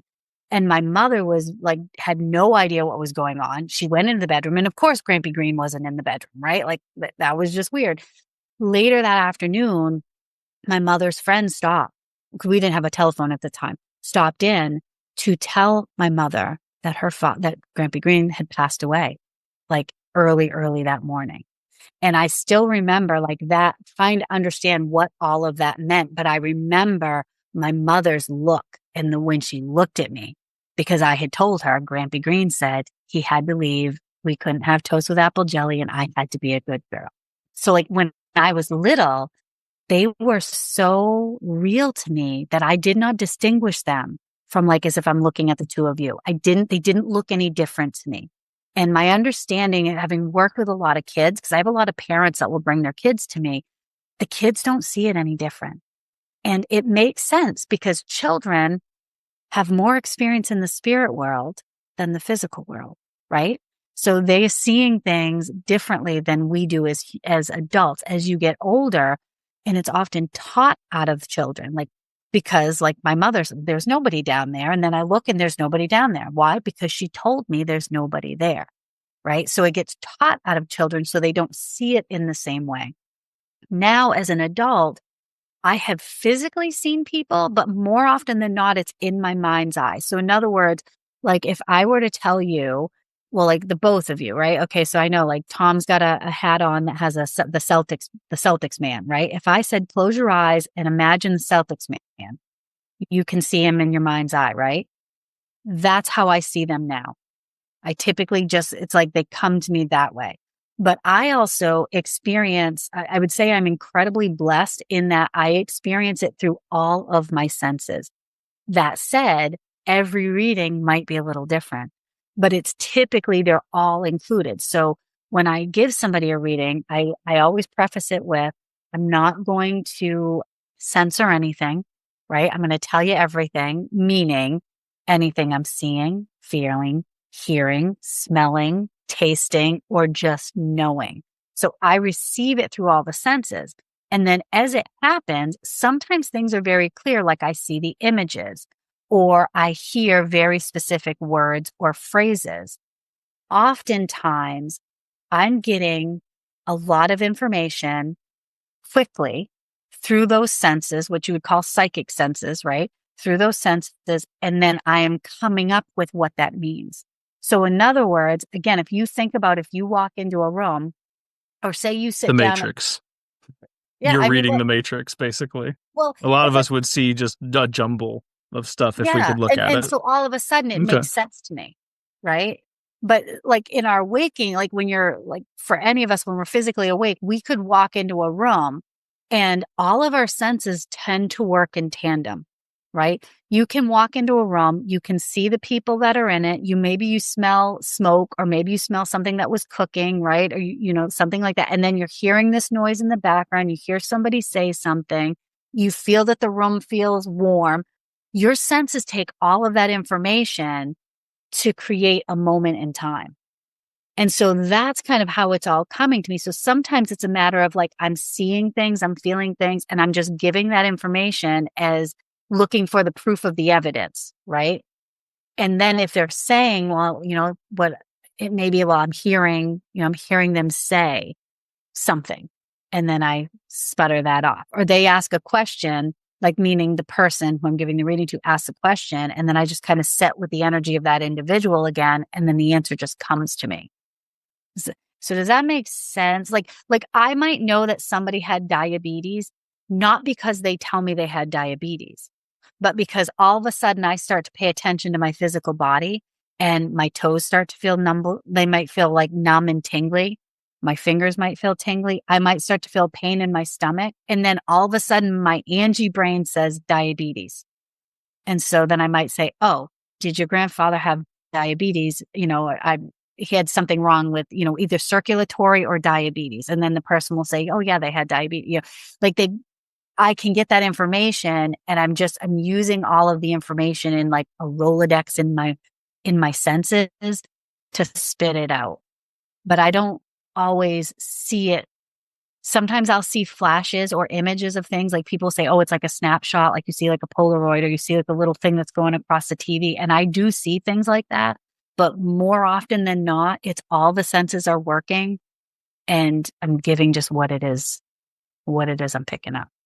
So there's room for error if something is novel and foreign to you. So like for me, if I was say you were like, Tom, you could do this, I could teach you, and you were teaching me this, and I was, I don't know if channeling is the right word, but I was experiencing and communicating with, say, a woman, and she, you know, was trying to convince me, trying to explain to me that she's a woman and sending me signals. She could be sending me something like menstrual cramps. Absolutely. And I wouldn't realize what I might think. Oh, I'm dehydrated. I've got an abdominal wound. Like I could misinterpret something like that. Right. So a lot of this is open to you gathering a ton of information and then making sort of the best assessment you can based on what you can comprehend. And sometimes I physically see them. And so I can say, oh, okay, it often starts for me with, oh, I have a male or I have a female. And I don't even know how that happens. I just know.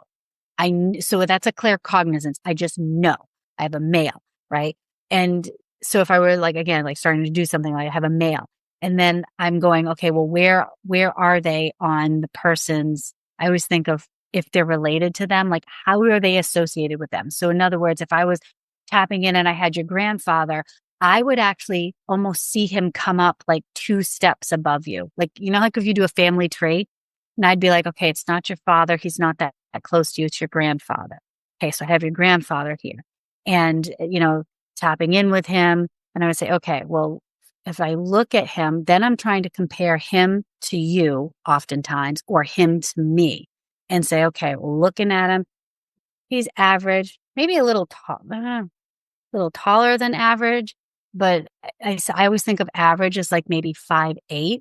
So I'm thinking if he's a little taller than average, he's probably around 5'10", would have had, like the medium build, solid shoulders.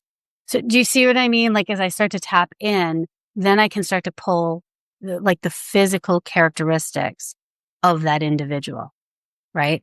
Whether they, if it's a guy, like, did he have hair? Did he have facial hair? And with that, sometimes I see it and other times it's literally, I feel. And I'll tell you, as a woman, it feels weird when you start to feel facial hair. I know if somebody had false teeth because it literally feels like my teeth are going to fall out. My teeth, my physical teeth, not individually, but it literally feels like I could push my tongue and pop my teeth out. It's a very bizarre feeling, right? Or I may see a set of teeth like on a nightstand. So it comes through different ways, and it has to do with how is that individual in spirit giving me the information. That's why it's often different. But where you said the room for error, because it's interpretation, there's always room for error. And I know that a good medium should be at least 70% accurate. So if I were to give you 10 bits of information, 7 of those should be accurate. If I'm doing good, I should be able to hit 8 of those. If I'm doing really good, I should be able to hit 9. And there's plenty of times I can hit all 10, right? But I know there's always room for error because I'm human. And I will always tell people, if you go to a medium or a psychic and they tell you, well, I'm 100% accurate, take your money and go someplace else because it's impossible when you're human, right? It's interpretation. So if you're experiencing these things as they're sending them to you and you're actually feeling a lot of this, Yep. is there a physical or an emotional toll on you as you're going or when it's done? I mean, is this something you pay a price for physically or emotionally? I'm going to tell you for myself, no. For lots of other people, maybe. And the reason for that has a lot to do with your own, like how you were trained or if you were trained. And also like I learned, like I've been teaching other mediums since 2017, teaching them how to do this. And I learned, I do this a lot with my husband. We both teach that if we had our students create a contract, like a spiritual contract of this is how I will receive information. This is how I will not receive information. This is what I'm open to giving. This, like, I don't want this.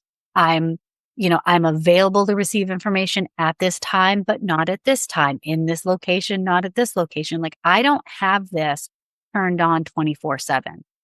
Could I have it turned on 24/7? Absolutely. Did I figure out at a young age that wasn't healthy?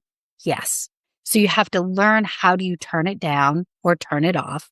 When do you turn it on? Right. And then also there's a lot of things with like spiritual hygiene, if you will, of energy protection and energy clearing. So I will always say, whatever I feel, like if I'm feeling something for the physicalness, right, that I feel it only long enough to understand what it is, and then I release it. And so I don't hold on to it, right? And another piece is like disconnecting the energy cord or the connection from that spirit in the same way that I would to a person that I'm working with. Disconnect the cord. So I'm not still giving and receiving the energy from that person. So if you have very clear spiritual boundaries, if you will, and good energy hygiene, you shouldn't get exhausted. You should simply just be the conduit of information. And also knowing when I was first building my business to be able to do this stuff full time, I was working a full-time job and working every weekend. I was doing like 2 parties every weekend. I was doing readings in the evening, but I needed to build up clientele to get out of the regular work. Now I have my schedule and I don't do a lot of like readings or anything on the weekends. I reserve that for other type of stuff. I only book clients Monday through Friday during the daytime hours. I might teach some evening classes, but I'm not. So I've learned how to balance my energy so that I'm not drained and all over the place. But that is a great question because a lot of people, I've seen people and they basically faint when they're all done. And it's because they don't know how to take care of their energy. Interesting. So one for my daughter, because I know pumpkin time is probably coming quickly. We've had you on for a while. My daughter has recently discovered crystals and she's kind of enjoying, she'll hand me a crystal and say, Daddy, this one's for getting rid of negative energy. Like you need this one right now. Clearly this one's for healing. And she hands me these crystals. And she asked me the other day, Daddy, I don't know how to actually use these or turn these on. Do you just hold it? What do I do so it helps you? And I didn't know. I didn't have an answer. You don't mention anything with crystal work on your website, but I'm assuming energy is energy. So you might have some. And I actually do know quite a bit about crystals. Within my pranic healing, I'm trained to use crystals. And all that is you're using crystals because they are, well, much like there's crystals in computers and all of that, right? The quartz. So you use it so that you can do your work more effectively, more efficiently. Like it will take me less time to work with the crystals than it does if I'm just using my hands. But so with crystals, first of all, within the whole realm of crystals, they are basically living beings, if you will. Like they grow, right? You can grow crystals and they grow in caves or rocks or those sort of things. But when you have crystals, different crystals have different properties. And so there's going to be some crystals that are good for, say, protection, because what they do is maybe they protect your aura. Maybe they strengthen your aura. So they're protection crystals. There may be ones that will help take the negative energy away because they help with grounding and they help with removing, much the way something would remove negative ions. Okay. There may be other things that will boost creativity so in other words, like as a writer, you would do really well with stones that are blue. So things like sodalite or lapis lazuli or something aquamarine like that. And yep. My birthstone. So I always, I'm always drawn to that one anyway. Because blue stones are about communication and creativity. Okay. And it's just like, but different stones have different properties. So you utilize whatever stone is. Within pranic healing, I only use quartz crystals, but within my whole world, like all of my jewelry, if there's a crystal in it, there's a purpose for it. And all of those crystals, all of those stones, they should be cleansed and charged and programmed. And so the reason why you would do that and even how you would do that, you would, to cleanse it, lots of ways. Some people will simply put them like on the ground, like so that the earth cleanses out the excess. Almost like you're grounding it, basically, like literally grounding it. Yeah. So you can put them on the dirt. And if it's wintertime, you can just put them in a potted plant or whatever, like you can put them on the dirt. You can put them out in a full moon to cleanse them. People will cleanse and charge with the energy of a full moon.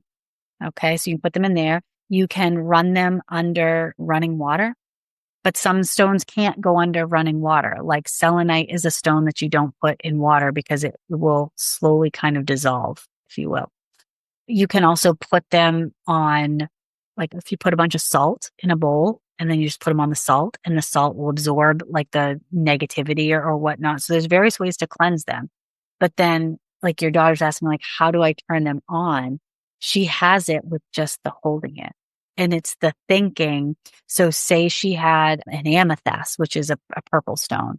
And that amethyst is going to be good for spiritual connection and for making her feel happy and calm all at the same time and be connected to people. She could hold that stone to feel connected. or to feel calm. When people who are dealing with a lot of like sadness or have a hard time being kind, rose quartz is a really good one, right? So it would behoove you to hold rose quartz whenever you think about that mortgage company and help me to have kindness and compassion for these people. Yeah. Right. But you also you program it, you tell it what to do.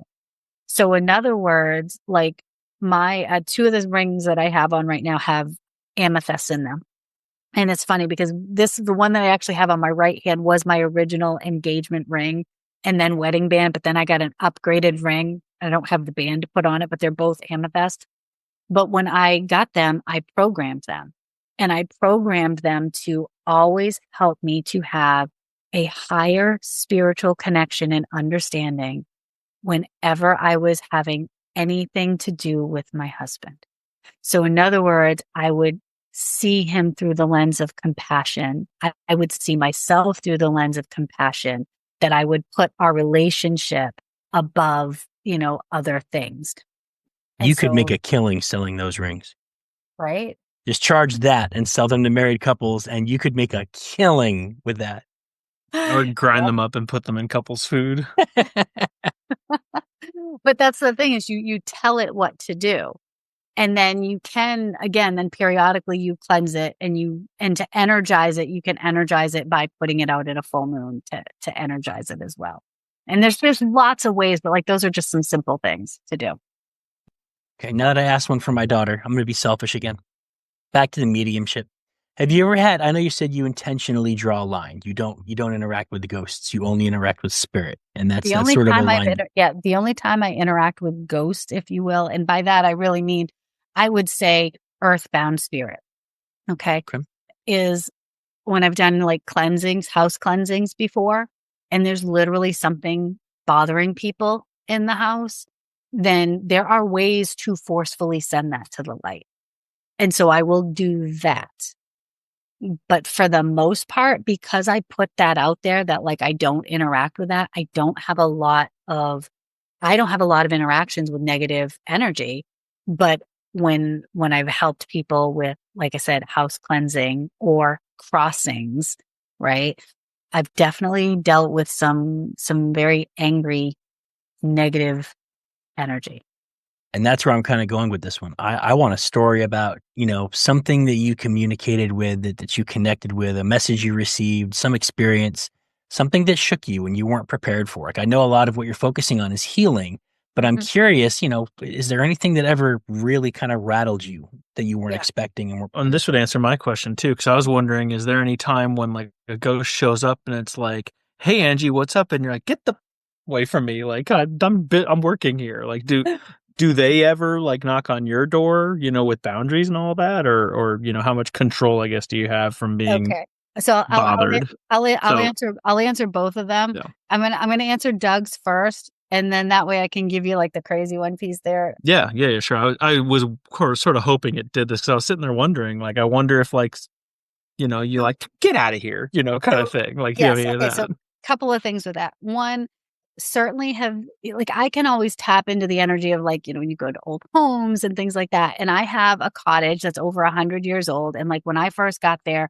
definitely a spirit that was there. She was fine, right? But definitely interacted with that. And I had to get very clear with boundaries on her of like, okay, I know this was your place, but this is my place now. And I know you want it held to a certain standard, but this is my place, which is, not scary or anything like that.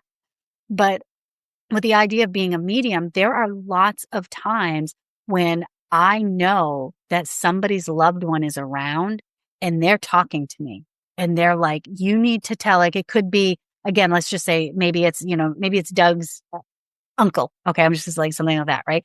And he's like, well, you need to tell Doug this thing. You need to tell. And my rule of thumb, because of ethics, I will tell that spirit, you go find a way to have Doug come talk to me. Then I'll pass on the message, but I'm not just going to like connect in with you and then give that information. And in the same way, there are definitely places where spirit does not adhere to the boundaries that we set up, right? Because the boundaries that I set up for the most part are going to be respected by beings of the light.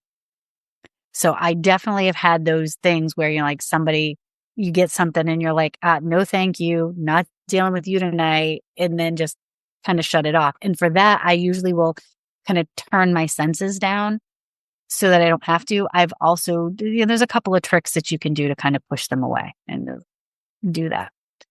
But so to answer that question, yes, that does happen. Yes, it has happened, but they don't come knocking on my door 24/7. Because again, I also think that my energy, my aura is big enough and strong enough that shield is kind of already up there. It's your rep. She's not going to do anything anyway. It's like there's a little sign above my head. Like these are the operating rules. It's street cred, basically. Yeah, this is what you got to do. No. So, but as far as like something that really, really shook me, I have a good friend of mine and we grew up together, like literally from kindergarten all the way up through. And she had a very abusive father, And to the point where, like, I don't like to use the word, like you said, I don't like to use the word hate. I don't like to use the word evil. But if somebody's evil, I would say he was evil. Like this man literally burnt their family house down 3 different times. And one of the times people were in the house. Like, so when I say evil, like I can put it there. And he had passed away a few years back. And it was very evident to my friend that he had definitely not crossed into the light because they were having situations at the home that were a little bit scary. Like she told me about, hearing the noises in the house, and part of this I think it came about because property that he owned was being given to like somebody. And so like she was trying to intervene to buy it. And so there was just this whole thing. And he like staked claim on this property. Like it was, I'm never leaving here type thing. So she was dealing with some weird stuff that was going on. And she had told me that she knew the only way we can do this is we've got to cleanse this property. And we can't cleanse this property while this other person owns it. Like it just wasn't going to happen. And so she was adamant she's buying this property. Like she was buying this property. 1, she wanted the property, but 2, she wanted it cleansed. She wanted him go to the light. This isn't about sending him someplace bad. It's send him to the light, let his soul heal because inside we all came from something good. Right. And so the straw that broke the camel's back, if you will. So she had 2 things. 1, when she finally called me and she said, no, we have to do something about this. She goes, my light just blew up. And I'm like, what do you mean your light just blew up? She goes, no, I was standing at the kitchen doing dishes, talking to my husband about buying this property and the light bulb over her head exploded. And she's like, if that's not a sign, I don't know what is a sign. I'm like, okay, well, we'll do it. So she had made arrangements to buy this property. She was buying it from her brother. Okay. Because he wouldn't let us do anything on it, but she was buying it from her brother. And then she knew once it was her property, we could go cleanse the property. We could go do whatever. She's buying it from her brother. I'm sitting there because I was notary public and I'm there at the table. We are outside on her deck. It's her brother, her, me, and then her husband sitting around outside on the deck on a glass top table. And they were the brother had signed the deed, right? Slid the paper over to her. She was signing her name and the table exploded. Literally exploded. And we're all just sitting there like, and my friend and I, we just looked at each other and she goes, well, that just happened. I said, yep, give me that paper. And I notarized the signatures. Yep. And I'm like, we need to get out to that property. And so like when we went out to that property, I did what I would typically do in a house cleansing, which is a lot of prayer and stuff like that and invoking angels and all of that. But I did that. But there wasn't a house that was on the property where we was. We actually did it in an area off to the side. And it was one of the only times that I've ever actually been a tiny bit scared while I was doing a cleansing, a blessing, and a crossing. because when I started doing the prayer, and this is like something which felt like out of a freaking Exorcist, right? We're outside and the wind starts going. And this was a perfectly sunny, calm day. The wind is going, but it ain't going anywhere else. It's literally just blowing around us. And I was to the point where it sounds like something out of a movie, right? I literally was screaming the prayer. And I called in Archangel Michael and said, and I'm not going to say his name, but I said, take him to the light. And there was like this big, like of like wind going up around us. And then all of a sudden it just like stopped and there was nothing. And it was just as calm, like in the Wizard of Oz, when, you know what I mean? Like everything stops and then the sun comes out, and that's what it was. And she's never had a problem since. I fully believe he went to the light, but he wasn't going willingly. Like, and probably he had the connection to the home. He had the connection to the land. He was still trying to control the sun. And that man had done some bad stuff. Like the burning the houses wasn't the only bad thing. Like he was a bad, bad man. But that was probably one of the scariest things. I mean, I've been on investigations and been touched and things like that. And that stuff doesn't really bother me. Because I'm not going to provoke a spirit. Like, that's stupid. The things you see on TV, like, you don't provoke. That's why would you do that? That's picking a fight, right? Where do you fall on Ouija boards? Is that provoking a spirit, or is that just a tool that's being used? Okay.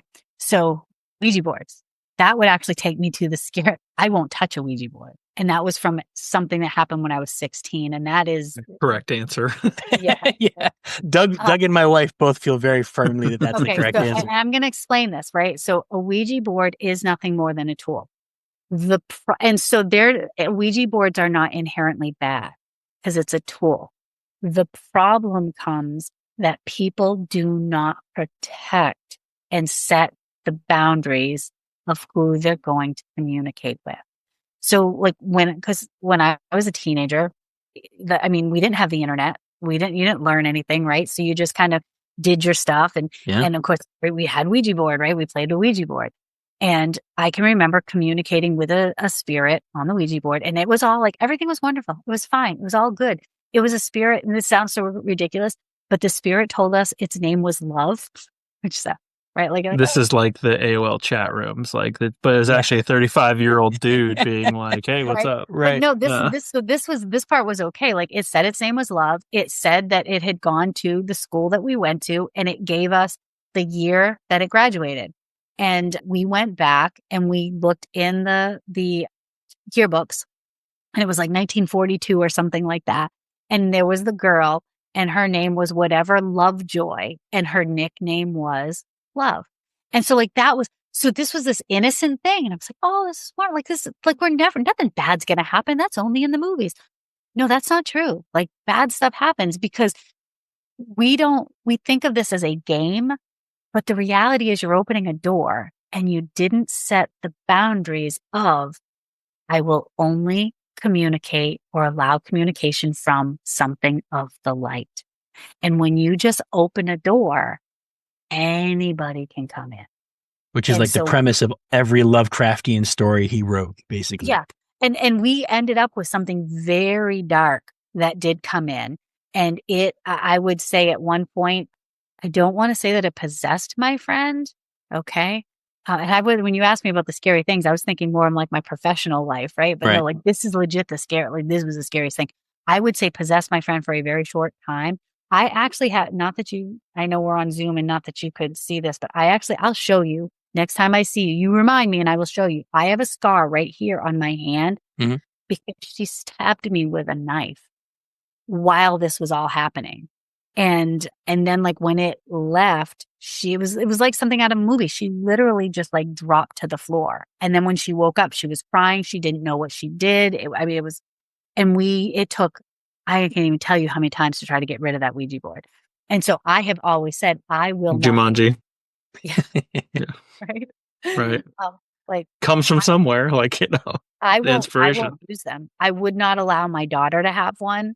here I am as a medium, right? And I wouldn't allow my daughter to have a Ouija board. That's fascinating. Yeah. I wouldn't trust that a couple of kids getting together, they don't know how to protect themselves. It makes sense. It's a lot like a firearm then. A firearm is not bad, but if my kid doesn't know how to handle it safely, I wouldn't want them to be playing with one. It's kind of the same thing. Mm-hmm. Yeah. Huh. So that's my take on them. That's why I choose not to have anything really to do with them, because it's a tool that can be used dangerously, right? Because nobody told you, hey, don't do this thing here. Hey, Right. make sure you set up a protective grid and you have angels involved. Like, they don't tell you that. They just say, hey, see, is there anybody who wants to talk to us? Right? Like, that's what's always said. And there's the doors wide open. Yeah. Huh. So that's my take. Doug, anything else you want to ask her? I mean, it's been 2 hours. I feel I like could go for like 3 more hours. I know I could too. But That's so, the problem. I'm trying to be fair to her. I'm I don't trying- take I- advantage. We'll have to have a part 2 sometime. Yeah, we should probably do that. This could be an annual thing. We could have you on every October. We'd have new questions. You'd have more stories. We could do this. I had one big one, which maybe I should just stop with that. But like another one just came up. I'm in the same. Every time I think of one, 3 more pop into my head. I know, right? So you said that you only want beings of the light. So there are beings not of the light, or are those just the ghosts that are still grounded? There's definitely beings not of the light. Okay, so when we haven't even touched that topic yet, so we shouldn't, because that's another rabbit hole. That's another. Okay, all right, cool. Then let's gloss over that. My other sort of question, I guess they're related. It's technically 2 questions. So you've talked a lot about angels and specifically Michael. So I guess, are you Christian / is there, I guess, in your mind, is there an actual God, or is there any finality to this? Because so far I'm seeing something more Hindu, like you go into the light, you come back down, you go into the light, you come back down. Is it that over and over again? Is there some sort of like final thing? Is there like are we on level 2 of whatever, and like after we go into the light enough times and learn what we do, we go on to level 3, like, and then we're the aliens that are coming back to do other stuff down, like, is there a finality to this / are you Christian, are you not? Like, how does this work with all this stuff kind of coming in and out? That's a good question.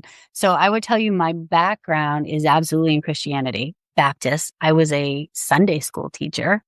Okay. Like, I legit taught Sunday school. I still have a lot of beliefs that follow Christianity, as far as like, I believe, say, in the bulk of maybe the 10 commandments, if you will, right? I believe. Yeah, the important ones. Like, thou shalt not kill. Right. Yeah, that's a big one. You know what I mean? Like, yeah. Yeah. Yeah. Okay. I believe that Jesus Christ was a real man. I believe he walked this earth. I believe that he was probably the most powerful healer that there was. I believe he was a medium. I also believe, like he said, like when people, because I can really debate people too with Bible stuff, right? Like he also said, everything I do, you can do and more.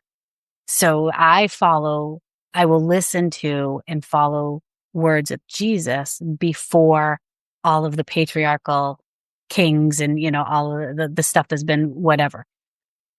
So to answer that, like I do have certainly background in there, but my religion that I follow is spiritualism. So spiritualism would have been somewhat founded within Christianity, but spiritualism as a religion is a belief that the soul, this isn't all there is. Like this within one lifetime isn't all there is.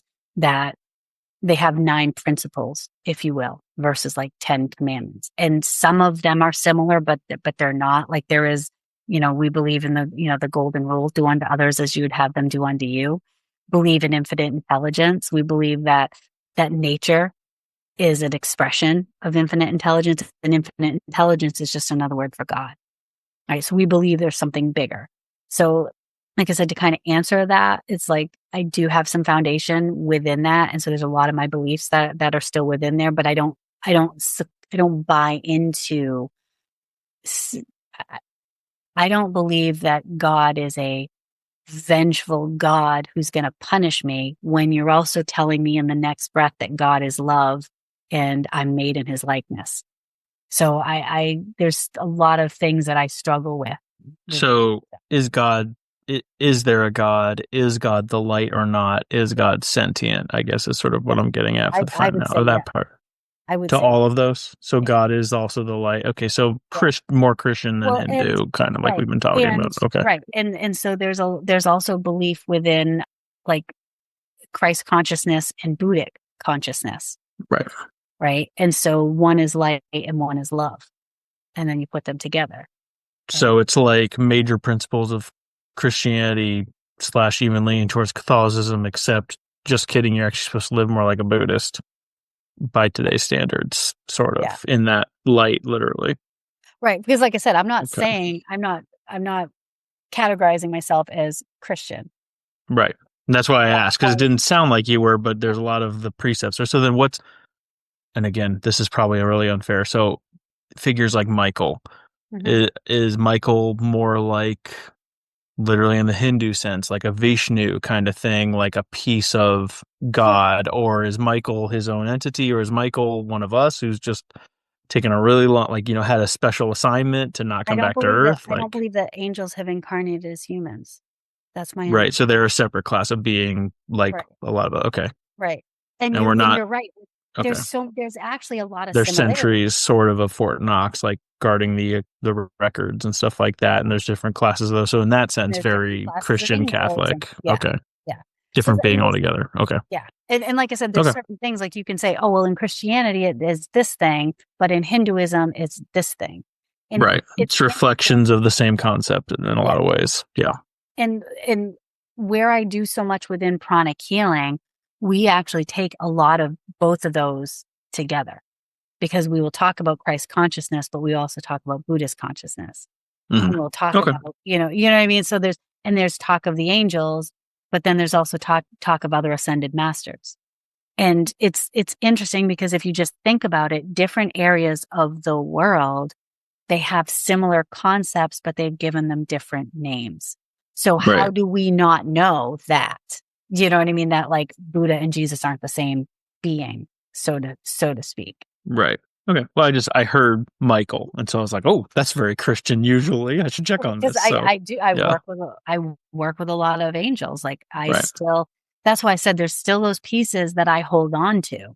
Right. But then there's the patriarch, and I use that term, the patriarchal stuff that I personally feel was put into place for control. It does not support the teachings of Jesus. Okay. I approve you coming back next Halloween to talk about not of the light beings. Make sure I turn all the lights on for that one. All right. I'll defer, Tom. Any final questions you have to? I mean, I've still got like a million, but it's been over 2 hours. And I really feel like we should probably let Angie. It's 11:11 right now. It is 11. I know. Ooh, perfect timing. It's the time to end, 11:11. That's an angel number. In that case, thank you so much for after your very long day, like making this work and hopping on here with us. Especially since it was 2 hours of putting up with us. I was gonna say. That's a lot. We've only had one other guest last that long, so that's really impressive. And he was defending an entire group of people that we offended. So he had some virtuous stuff to do. Poor guy. You. Yeah, poor guy. Thank you so much for coming on. We'll put all of Angie's. Sorry, I'm interrupting you as you're talking. I'm so sorry. No, I just said thank you for having me. It's been fun. I love just talking about stuff like this.